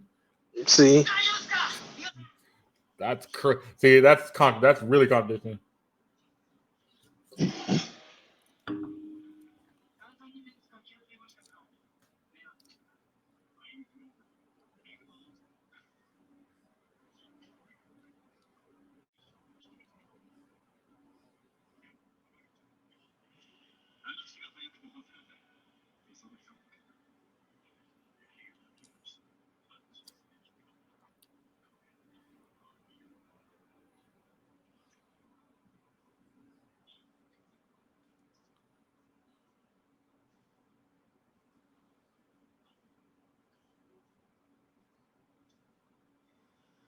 Okay, old man, how you just flip somebody over? judo. Okay.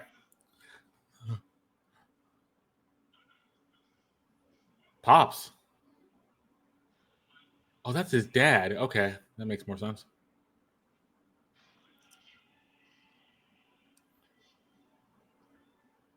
I don't know if that's his dad. I think he just calls them pops, as we know. Oh, we As a just calls him term. pop. Just calls him Yeah. pops. Okay.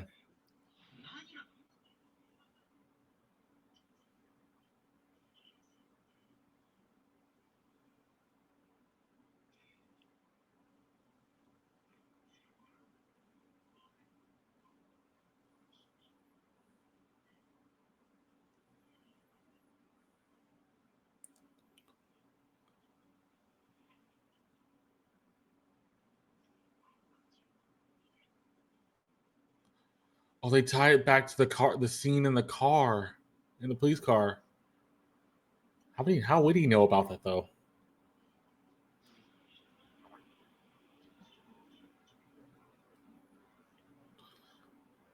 Oh, it's hypnosis, all right. That's a thing to learn.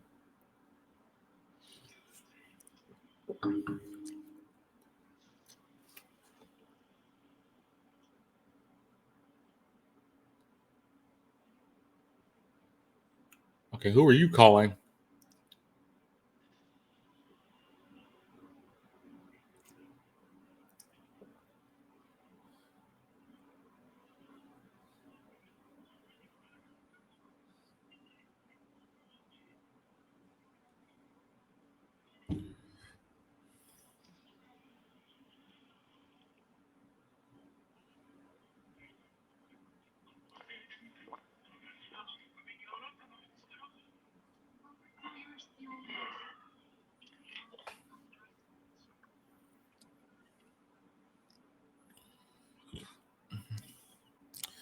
I love the fact she said you deserve a reward.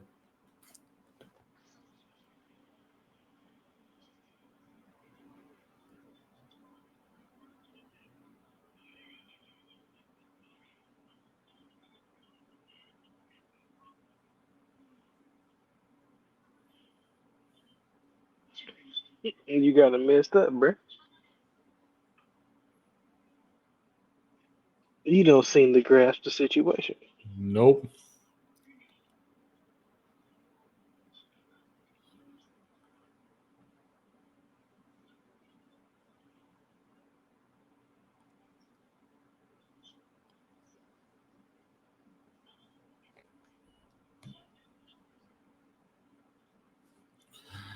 That scene is just amazing. She just walks up and goes, punch.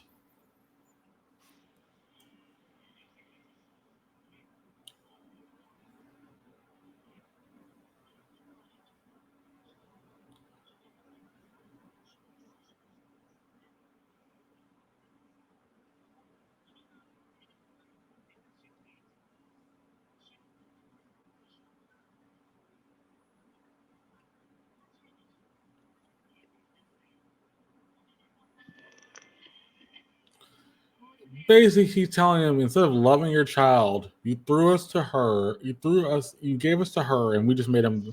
We made her one of the best experiences we've ever experiments we've ever made.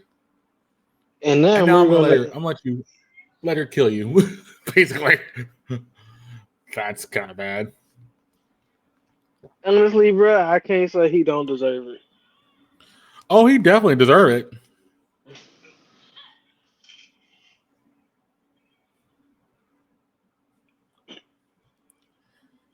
You were acting like you had everything under control.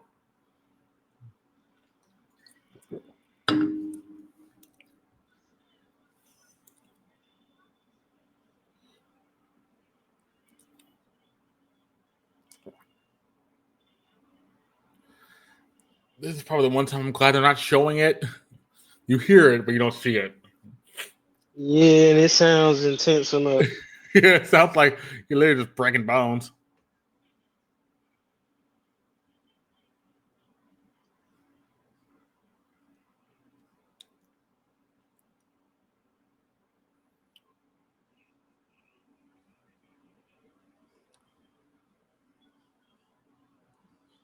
Find the sorcerer from the other side of the sky.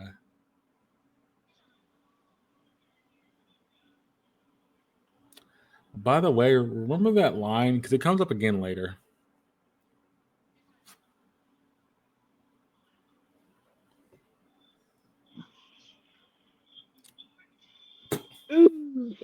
Shut us out.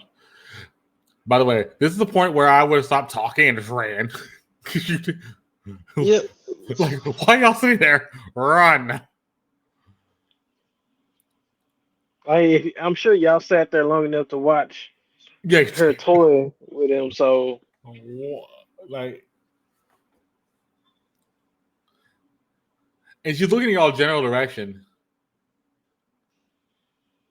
You have 3 minutes. You have 3 minutes.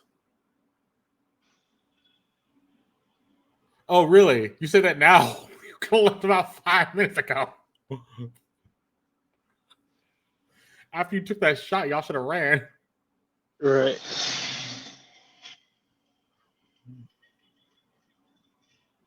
Oh, no amount of bullets are gonna kill her. Like you. And even a sniper at close range. The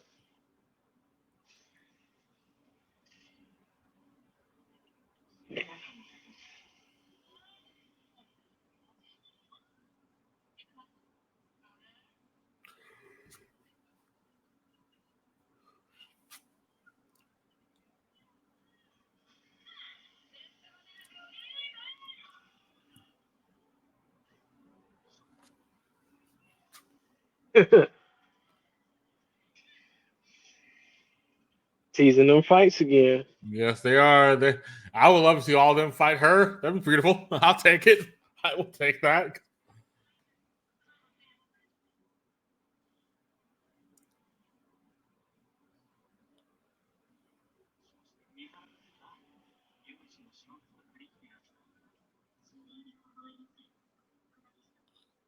Yeah, no.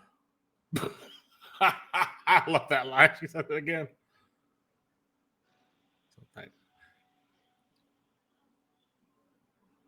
Wait. She's cute, but yet you surprised she's like, we owe her one now. Hey, they just being honest. They're being honest because you just saved her life. They would have been dead.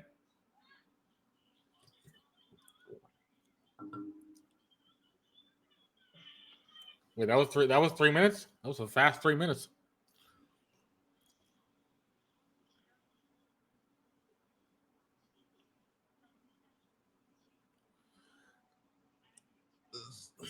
There's only never mind. I was gonna ask him this. My one question for this: how she get from her bar to his place without getting rained on? Because it's still raining in this show. Underground tunnels. Okay, that's fair. I love how the pen said Lisa, by the way, which is Creed's actual name.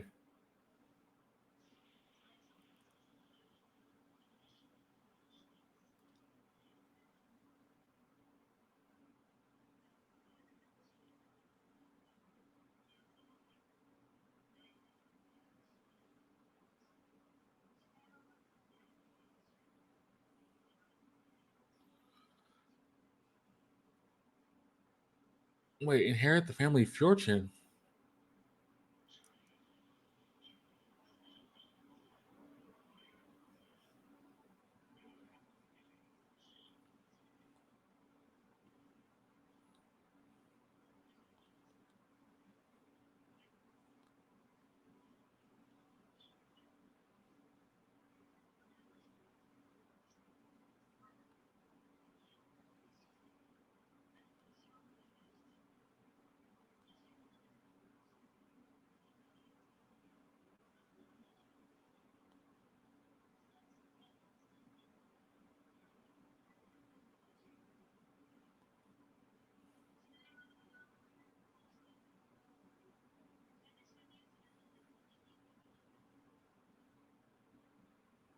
She Fox.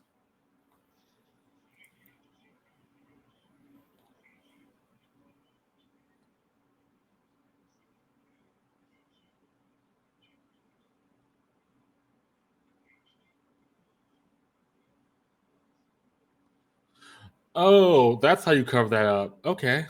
That's not the way I would cover that up, though.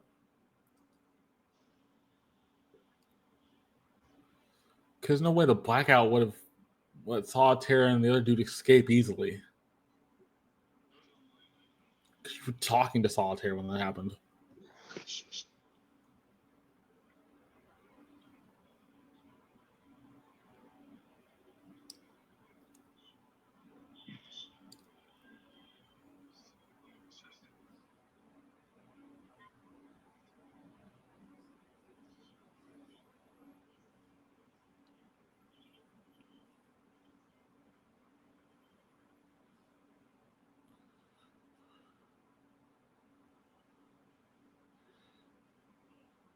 Oh, so that gunshot wouldn't put him to the afterlife.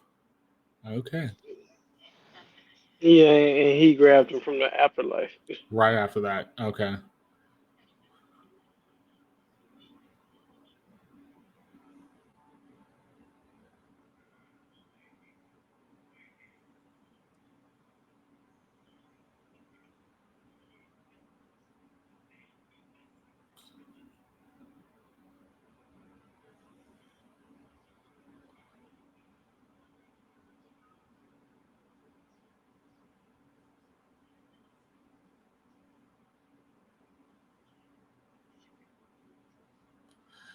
Wait, he's saying that she moved the body, but the pen's like, wait, why would she move the body?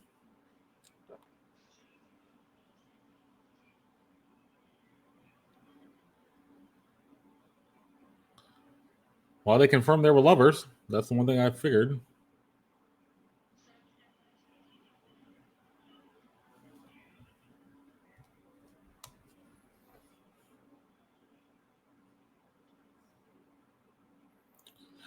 I'm gonna say this right now. If you're watching this with us, viewers question the vibes. This gets a lot darker quickly Yeah, because this is gonna get very like tortury, like we've seen in other episodes. yeah, like Geneva Convention violations. Yeah. Yeah, very torturing.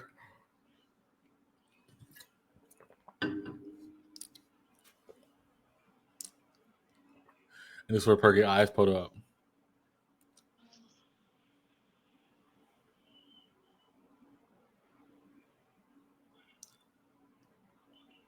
The sorcerer from the other world. Pokey. Like Chris said, everybody's looking for Pokey.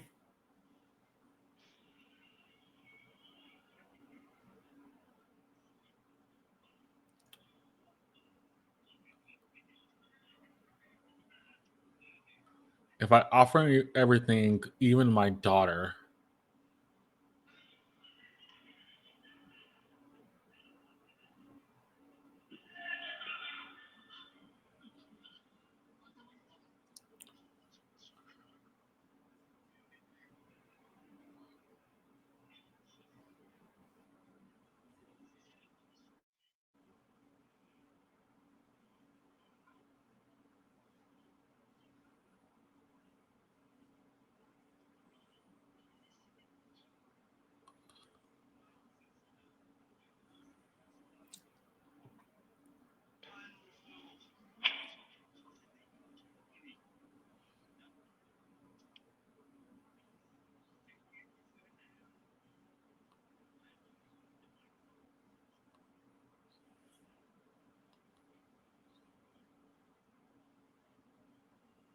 And that's where he gets stabbed.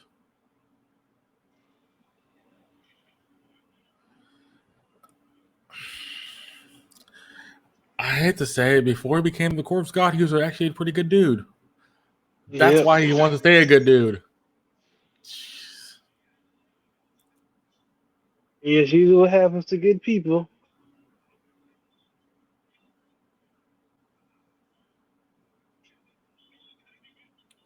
Sell him to slavery.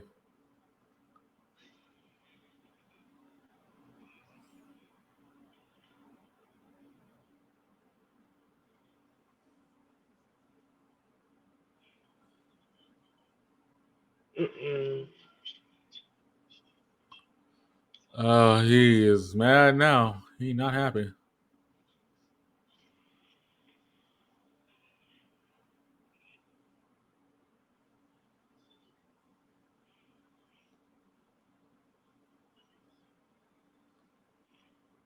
The question is, how does she know him as the corpse god? Uh, didn't didn't the first time she met him, he says what he is. Probably so. I had to go back and rewatch the first 12 episodes. Something like that. She's heard the name Corpse God before from other people, so it's not surprising. I think the cop, even the blonde haired cop, talks about it as that way too. Mm. But she also says Grim Reaper. So either way you go, she's going to do the whole she's saying the whole death thing. Grim Reaper is a more common way of saying that than Corpse God.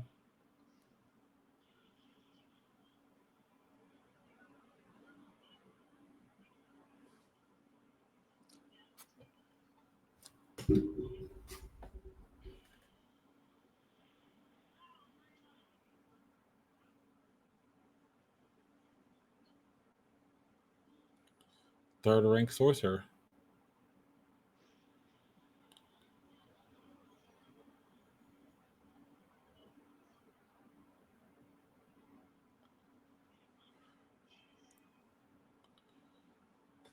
She says, Your Majesty, that's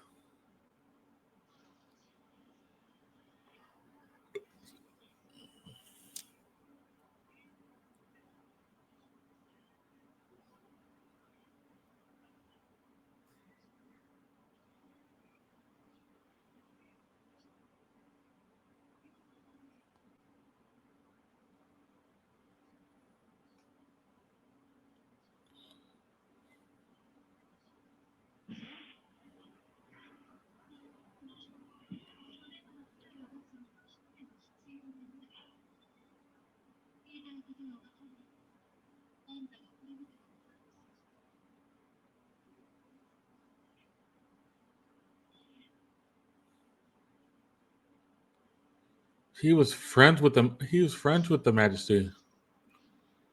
Oh.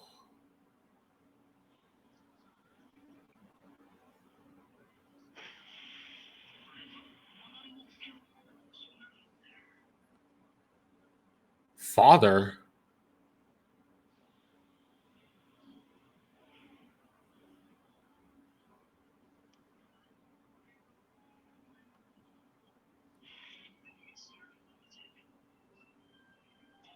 Yeah, we coming back to this scene.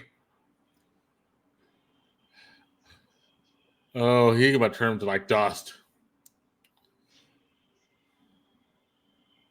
Or the ball like him we saw earlier in the season. Oh, jeez. Nope, we're stopping that.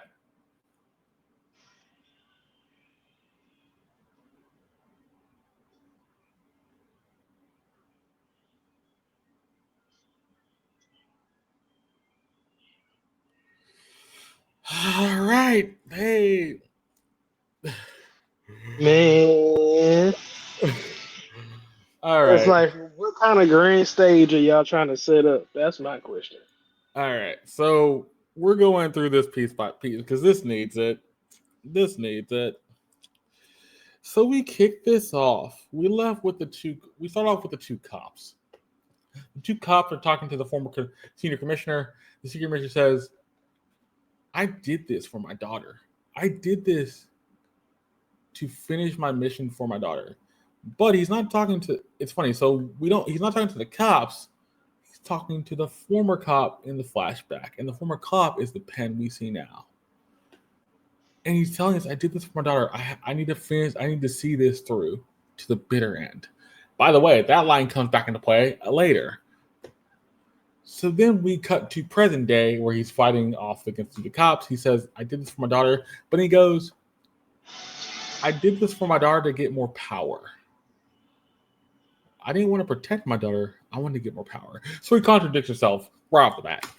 And the two cops are like, "Well, kind of figures." And then they have to try to attack him. They can't really do nothing much to him until they get help. They get help from the Pops and the blonde-haired cop who has the glasses. They finally get him incapacitated. At the same point this is happening, they figure out why all these other people are getting brainwashed. Firestarter's around. There's a Firestarter person outside at this point, like snooping around, kind of saying things. And the blonde-haired cop remembers, the one that's with the partner remembers that was happened when the guy was in the car. He heard the Firestarter stuff, and then everything just kind of exploded. Then we cut to Carice and her like number one guard lady, whoever you want to call it, walking out of their building, heading somewhere. We don't know where. We don't know where they're going. So we gotta get a tease of that. Then on top of that, as that's happening, we're getting them. We're back with the cops. They're like, "Okay, we cleaned this up situation. We need to figure out what's going on. But for now, we're trying to incapacitate him," which they kind of do. They get all the people okay, except for one cop. One cop does shoot himself with a gun under the guise of being under a hypnosis. And then as it's happening, the former commissioner just gets out of there. He ends up going to this girl. This girl is the girl he's working for. She's part of the children. And he's like, "When did you come into this world? When did you come to Japan?" "I did everything you asked." And she's like, "You did good, but in the past and future, I will give you a reward." He's like, "A reward? Cool. What reward?" Wait. "I'm not giving you a reward. You don't get nothing out of this because you don't need my help. I'm letting you go." "But you just said in the past and the present, I get a reward." "Oh no, your reward is seeing your daughter. Your reward is seeing your daughter who you abandoned, gave to us. We made into experiments, and now I'm gonna let her finish you off." And as they're talking, you see this girl walk behind him. This girl's buff, strong. They made this character look amazing. They have the teeth that looks like metal. She walks up and just punches him in the face and knocks him to the wall. And then she just kind of goes ham for a bit. She's mad. She's kind of annoyed. And he's like, "How's my daughter doing that?" "Because we made her better. We made her stronger. We made her something to be reckoned with. So then they're kind of talking, but then she just goes ham on her dad, literally just toying with him, and she's like, "I'm just get my revenge and just destroy you. I don't care." As that's happening, we see two snipers across the way on another building. These two snipers are like, "There's our target. We need to take them out." By the way, these two snipers that Clarice hired, now we know now is Lisa. Because we've seen the reports about in the former episode about the article reports calling her Lisa. That was her actual name. So one of the snipers takes a shot, kills him. But then this is the part I kind of thought was kind of weird. Why are the snipers sticking around? They literally stick around for a good 3 minutes and just start talking. And he's still looking through the scope and everything. And then the girl's like, we need to get going. She's coming our way. And she literally, in one fell swoop, in less than a minute, jumps across the building, climbs up it. One girl is taking the sniper, pointing it down, tries to shoot her. Nope, she's just dodging it. Gets up top, breaks sniper in half. Yeah, she's like, you took my revenge. I'm gonna do half of the stuff what I was gonna do to my father to y'all. And they're both like, oh, we're done. We're dead. And then the one girl pulls out a pistol, tries to shoot her, doesn't. Try to shoot her between the eyes. He's like, you tried to shoot me between the eyes, really? But then they get saved by these 4 people. A girl we've seen before, a guy we've seen before, and another girl. The girl in the fedora looked the coolest. I like her style. And then the other 3 people were really fun too. They save them. They say, thank y'all for saving us, but why did y'all save us? Because y'all don't need to be on your own. We had your back the whole time. Clarice didn't trust y'all. And the one girl who said it before, and she goes, and then she is also like, but thank you for saving me over one. And then she takes her mask off and she has this cute face and she's cute, kawaii. Why is she so cute? And they're like, okay, go ahead, keep going. We don't need to know that. So then they leave. Then the daughter was going to keep packing, but she said she only had 3 minutes. That 3 minutes was up fast, so she had to leave. Then we cut to something I didn't think we were going to cut to. We go from that to Pokey and Clarice talking. Now this seemed interesting because I asked Chris this: how did Clarice get there without being seen? Because we see her leave the building, we don't see her go outside, she's not wet, all that kind of stuff. Chris brought up a good point: tunnels. She could have gone through one of the tunnels to get over there without getting seen. Smart idea. But this whole because she owns the buildings. Remember, remember earlier episodes they said that she could put tunnels in there to hide bodies. Correct. So that does play in the part when coming up later about one of the bodies. But then Clarice asks for a favor. She's like, I know you're called you're the corpse god. You're also called the Grim Reaper. I need you to do something for me, a small favor. And she's like, yeah. And he's like, yeah, what is it? But if you do this, people are coming after you. A lot of people are coming after you. She stands up, gets next to Pokey, and they point at his neck where the stitches are. A lot of people coming after you for the inheritance money. The inheritance that you have in the family. And Pokey goes, I can't leave Shark Girl by herself. There's no way I can do that. Don't worry about that. I have my people on that. The pen also says Lisa. So this is one of the few times where you hear somebody call her by her actual name, which is really kind of cool. So then we go from that to the bodyguard of the brother outside. He calls the brother and says, I think they're in there. They're in there, but I don't know where they're headed, but they're heading somewhere. And he's like, keep a watch on them, keep an eye on them. And then he tells and then the son, and then in his scene, he goes, Lisa, or he says her last name, then Lisa, instead of the other way around. We say Lisa and then last name in American, which I thought was kind of cool, which is really interesting how they did that. But I also said, what a nonsense, or what nonsense are you up to? What is going on? He doesn't really understand what she's doing. So then they leave. They talk about protecting the bodyguard, protecting the shark girl. Cruz has people protect him. Then we cut to this conversation between the police chief and the blonde-haired dude, and he mentions, "Oh, the power went out when that happened." Or okay, so he doesn't. So the thing he talks about is actually the thing that we go back to. We're talking about. He talks about the former cop. We had all the information for the former cop. What happened to him? But that information got lost, and the person who had all the information vanished. I don't actually believe that, but I'll take your word for it. On top of that, when the blackout and all that happened, the senior commissioner and Solitaire both disappeared. Don't believe that either, because the senior commissioner, the Solitaire was with the chief in his office. So that one doesn't make sense. But the senior commissioner disappearing after the blackout, that one makes sense. So I give him one of the two. He's kind of not telling the truth. He's telling the truth, but also not telling the truth fully. Basically, this conversation ends up being that I wish we could find the person that hurt him, that killed your former partner, but we don't have the information. I'm sorry, but we're going to keep making sure we find out what's going on with all this. And he feels bad and everything's going on. Then we get to this part where this gets kind of dark. So Pokey, Carice, which is Lisa, and one of her bodyguards, one of her ladies, are on the roof, and Lisa asks, "Can you summon him?" "Yeah, I can. I see a recent body just died, so let me get him." So they summon the former commissioner. And they summon him, and Carice asking about what happened to the former cop. What happened to Hanami?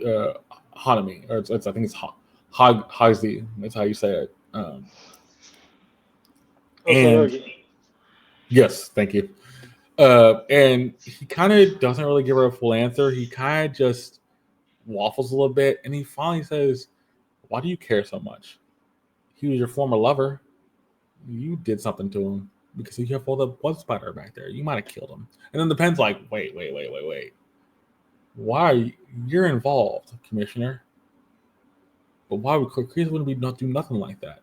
So the pen is kind of talking it out loud, but not really where we can hear him. More or less talking inside of himself. The whole time this conversation is happening, Pokey gets more and more angry because first thing the guy says is, "Oh, I worked for the children." And he's like, Pokey's like, "The children? How do you know about that?" And then he says, "I was looking for the others on the other side of the sky." The second time that line's comes up in the episode. Basically, Pokey goes, "They're looking for me." And like everybody's told Pokey, they're all looking for you. For one reason or another, everybody's looking for you. Don't know why, just everybody's looking for you. For the money, for just the power, whatever you want to say. Then Pokey kind of goes into this like a weird trance. And Pokey finally kind of cracks and he goes, he asks Carice kind of looks at him like, "Are you okay?" "Calm. I'm calm. Don't worry about me." And as he says that, he's making more of like power come out to really mess this dude up. But I asked the question, Lisa, may I do what I need to do? May I go into my godlike powers for a second? And Carice is like, "You're the corpse guard. You're the Grim Reaper. Do as you will." And it's like, "Oh, you don't want to give that man that ability, that free will? All right." And you just did. So then Pokey literally is about to really mess this you up. And then we cut to a flashback. So this flashback, before we cut this flashback, as he's kind of still messing up, he says, "I can see his memories. He did sell his daughter to them. He did tell him she was going to a great place. All this stuff." And then he left. Then we cut to a flashback of Pokey being in his old world. Pokey's with this dude at this graveyard. They finished the mission, looks like, or not a mission. They finished something. And the guy's like, "Can you give me the money so I can help your sister and your mom and everybody?" And the guy tries to get Pokey on the shoulder. Pokey chops away his shoulder. Tries again, chops away his shoulder, and Pokey's just thinking what he should do. Then this is where it gets kind of weird. The guy's like, "I'm just trying to help your starving family. I don't really want to hurt you. I want to help you." This guy kind of sounds shady, and he keeps sounding shady throughout this. But then finally, Pokey pulls something from his arm. He tries to pull something from his cloak and moves his arm. He was bent down. The guy just stabs him in the back. You know what? I wasn't trying to help you. I just wanted the money. Your sister, your brother are gonna all starve, but I can sell them off and make a good profit. So, thank you, but you're not useful to anyone anymore. And Pokey's just left there, getting stabbed in the back, about to die. And Or dying. or dying. They do kind of hint at this, but I don't know if it's a full hint. I'll ask Chris in a second as we finish going through this. They hint that the guy that stabs him is his dad, but they don't fully reference it. So I don't know if that's a kind of like plot point or somebody from the war, because he does mention the war in this as well. So then that's happening. We see that happen. We cut back to Kreese and them. Kreese and them are really just like taken aback by the power he's using on this dude, and literally about to go full level to God mode and go like, "I'm just gonna destroy your spirit. You're already dead, but I'm just gonna fully get rid of you." And at this point, he has another flashback, and this flashback is a different flashback. This flashback is his brain in a jar. I don't know his actual brain, another brain. His skeleton on this summoning circle thing. And you have his former teacher, the Majesty. We don't know who the Majesty is yet. We see, and some other person. They're kind of just talking, and they're talking about, what's going to happen next, all that kind of stuff. And the Majesty says, "Why is he so down? He looks so down because you were good friends, you and the Majesty. He feels like he messed up, all this kind of stuff." And the Majesty's like, "You didn't mess up. We're still We're still good friends. If you ever need anything from me, I'm gonna be there for you." And it ended up evolving because the former teacher is like, why are you going out of his way to help this dude? Like, he doesn't really need it. He doesn't deserve all this, but he's like, I care for him. He's a good he's a good person. And Pokey is a good person. He wasn't trying. It was accident. He got stabbed. It's not like he did something wrong. He just got wrong place, wrong time kind of thing. So push comes up. They do the talk and everything. That talk is really interesting and simple. But then they cut to something then they cut back. And the cut back for this part is very interesting because she is basically she says, you don't need to be silly. Wherever you become, we and our empire will be there for you. Basically saying, no matter what happens, I will help you. And it's a small line that makes this next part very interesting. So we cut back, and Pokey is about to finish this dude off, give him the killing blow. He don't care anymore. He's already stabbed him so much, and he says that God does not play. I still believe that even now. And I'm like, oh, you've gone to the dark side for a bit. And then he ends up about to finish the killing blow. He's thinking about all the stuff he's done. And the last thing you see as he finishes the last sign is you see a hand come out, glowing. And he's like, huh? Sell yourself for nobody like him. And he's like, I didn't recall summoning you. Your Imperial Majesty. And that's how the episode ends. Here's the thing. They could have done anything else with this episode. But you end up tying his past with a friend of his that he cared about, that cared about him. And then you go back and say, You don't need to be silly. She says it even when he's in the skeleton form. You don't need to be silly. You don't need to do that against people. You don't need to harm other people because of that. And she says at the end, you don't need to be silly. You don't need to harm him. We always will have your back. And he has his back now. Chris, what do you think about this episode? Because this episode gives you everything that I think I would want in an episode. Even to the point where they introduce a new character, and we've got some new characters right now. It's like, where's this going to? Where are we going? Like Infinity War level fight? I mean, shoot. I feel like they're just trying to set the stage up for something big. Now I don't know if it's Infinity level, but maybe let's go for like Civil War type. That's the other one I thought of, like a Civil War level type. Yep. And then my other thing is, what was the part of this episode that you enjoyed the most, and what got to you really quickly? What is like the one thing that kind of got to you that clicked everything in place? The thing that clipped that, of course, was started to put everything into place was Hosorogi. Like, see again, like when you look at this episode from his point of view, everything makes even more sense. Yes, because Hosorogi stumbled upon what Solitaire is purposely trying to look for, and he got killed for it. Mm-hmm. Mm-hmm. So the fact that he ended up where the position he is now is pretty much just fate. So they're tying up loose ends, and then that's why that's what I got from this episode. Hosorogi is basically your main character without being the main character. Exactly. Because he gets the first part of this episode, he's talking to the senior commissioner.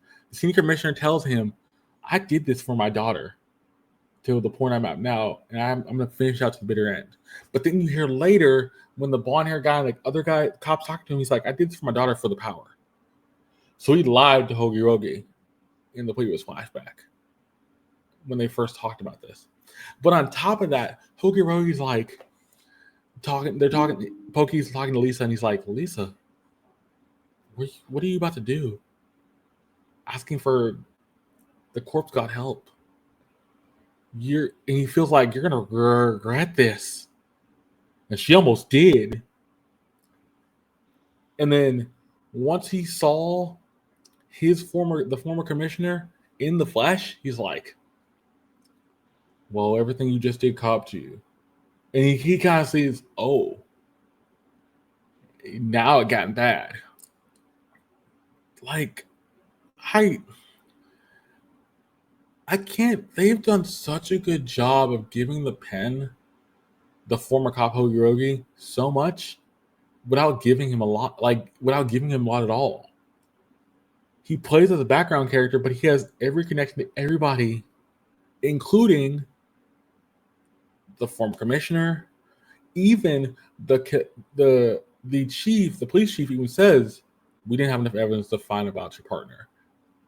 And the guy who had the evidence disappeared, which I don't believe. But it's just like, okay, so where are we going from here? Then you have the children. Then you have Clarice's people. It's gotten to the point where I think you're just like throwing stuff at us, throw stuff at us.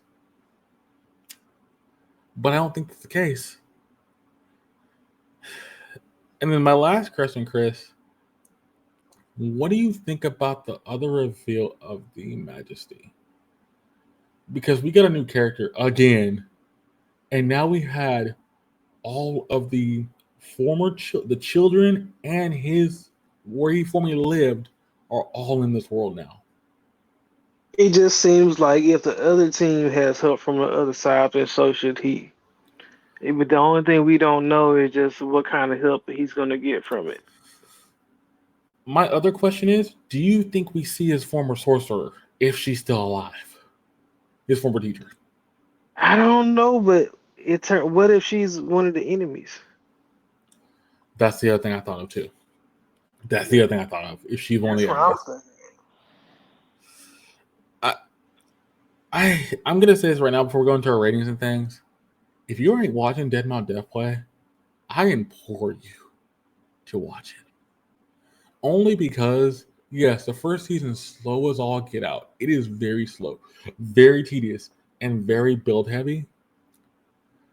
But from the end of season 1 to season 1 part 2, from that point on, from episode 13 on, they have answered every single question we've had, plus gave us new people and questions that need to be answered in a good way. And you can't say that about a lot of anime, and they didn't have to ramp it up too much. I'm wondering if the manga does this, where it ramps up like this, and it's just a natural ramp up progression. Because if it is, it's doing a beautiful job of it. So, Chris, I'm gonna ask you for a rating. I'm gonna ask you for two different ratings. We can do it with JDK because JDK is past the halfway point, but we'll do it next week for that one. But we're at the halfway point for this show. Yep. What would you give Dead Mount Death Play season 1 part 2 as a series right now?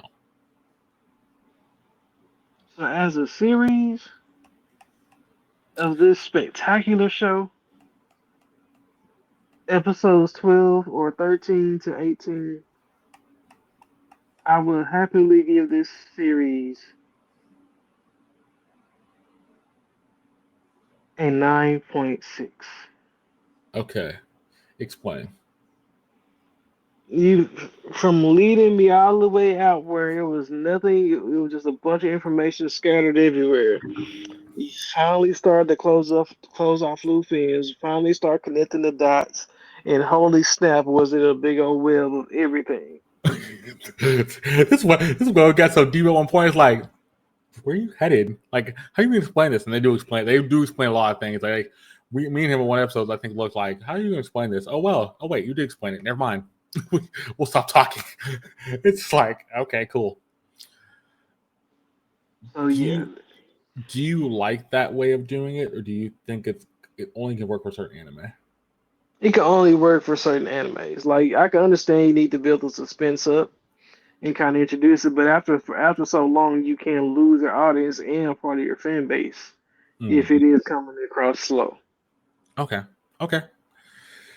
All right. So if I had to give the season, I have to get you on that. The season would get a 9.6. Pretty much everything you said.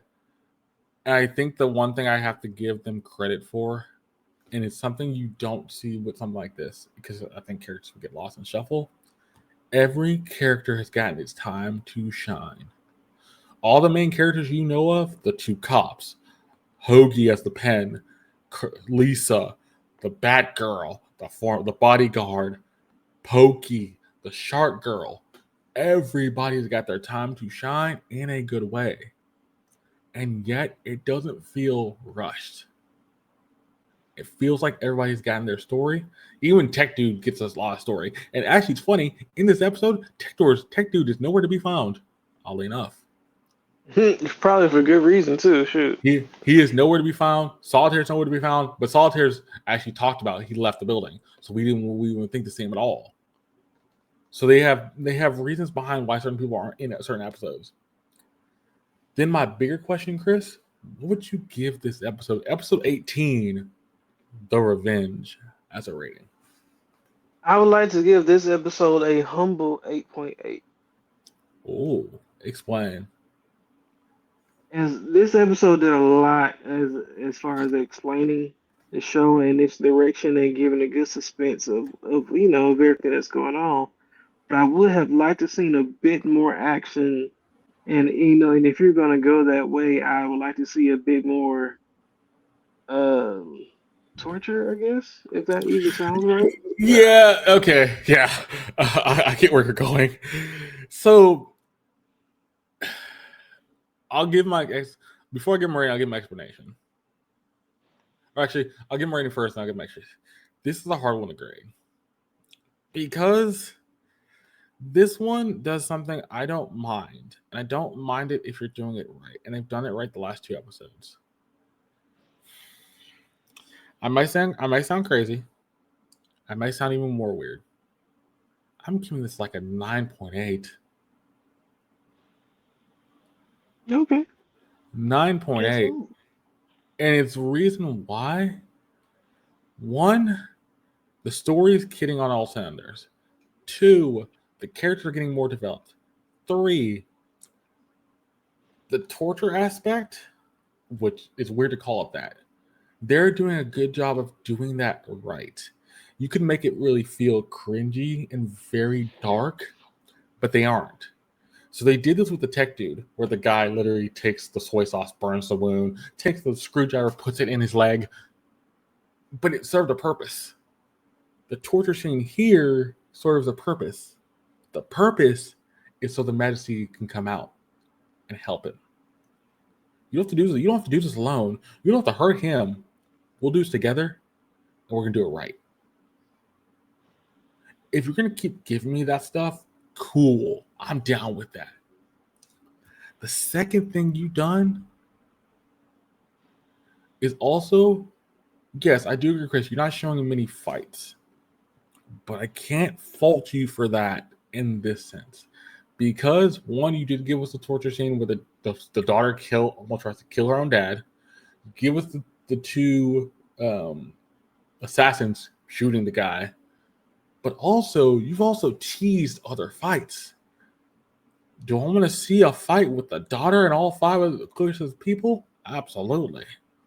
Do I want to see a fight with a bodyguard and the bodyguard and Pokey?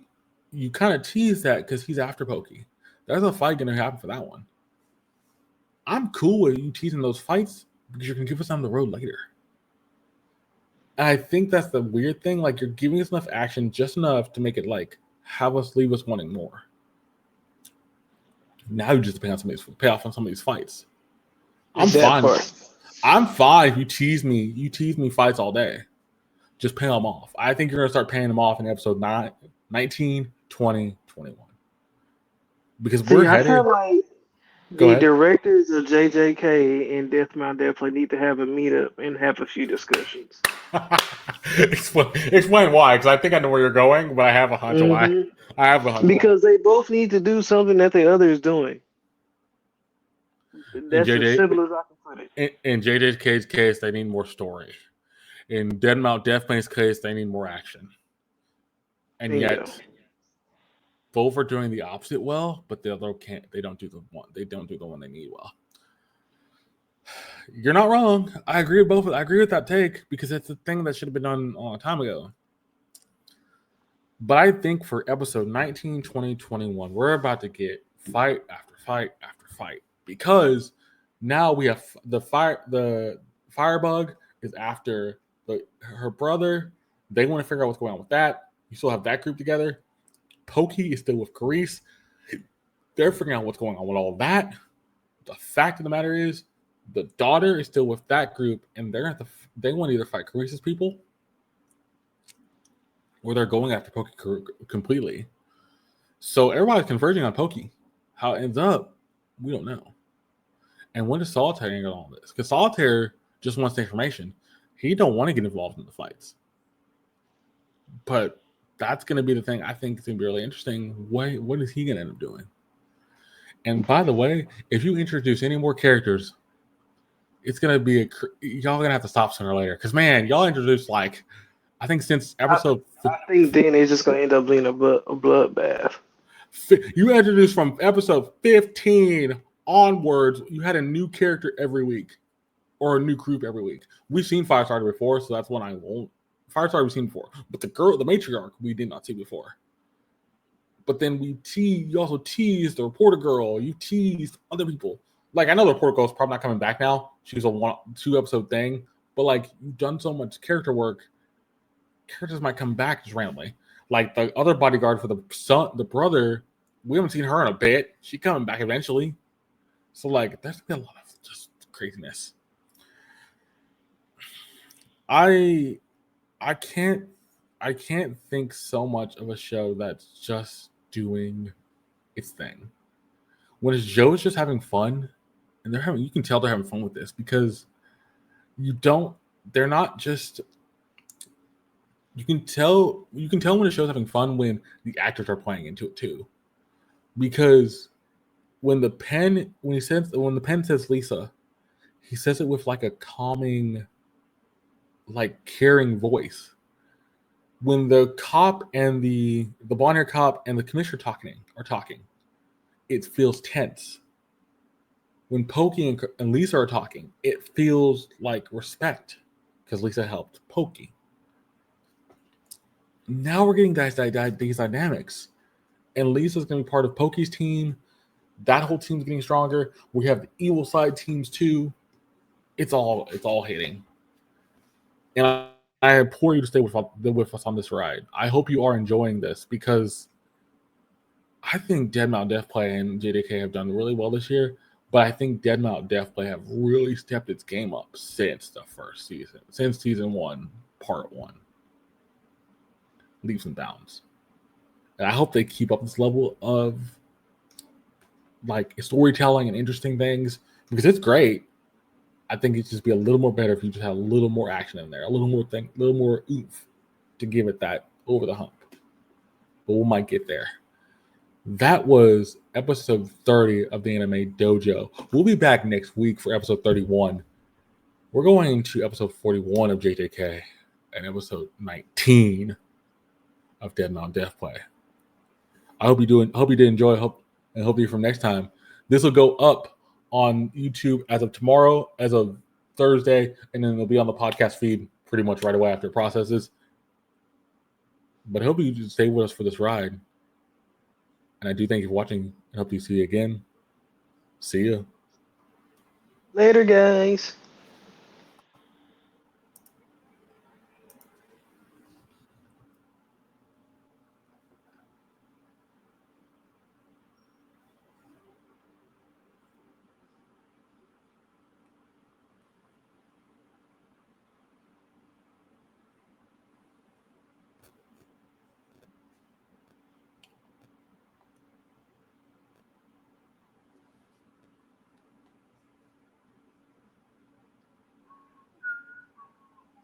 It's about to stop. It's still going.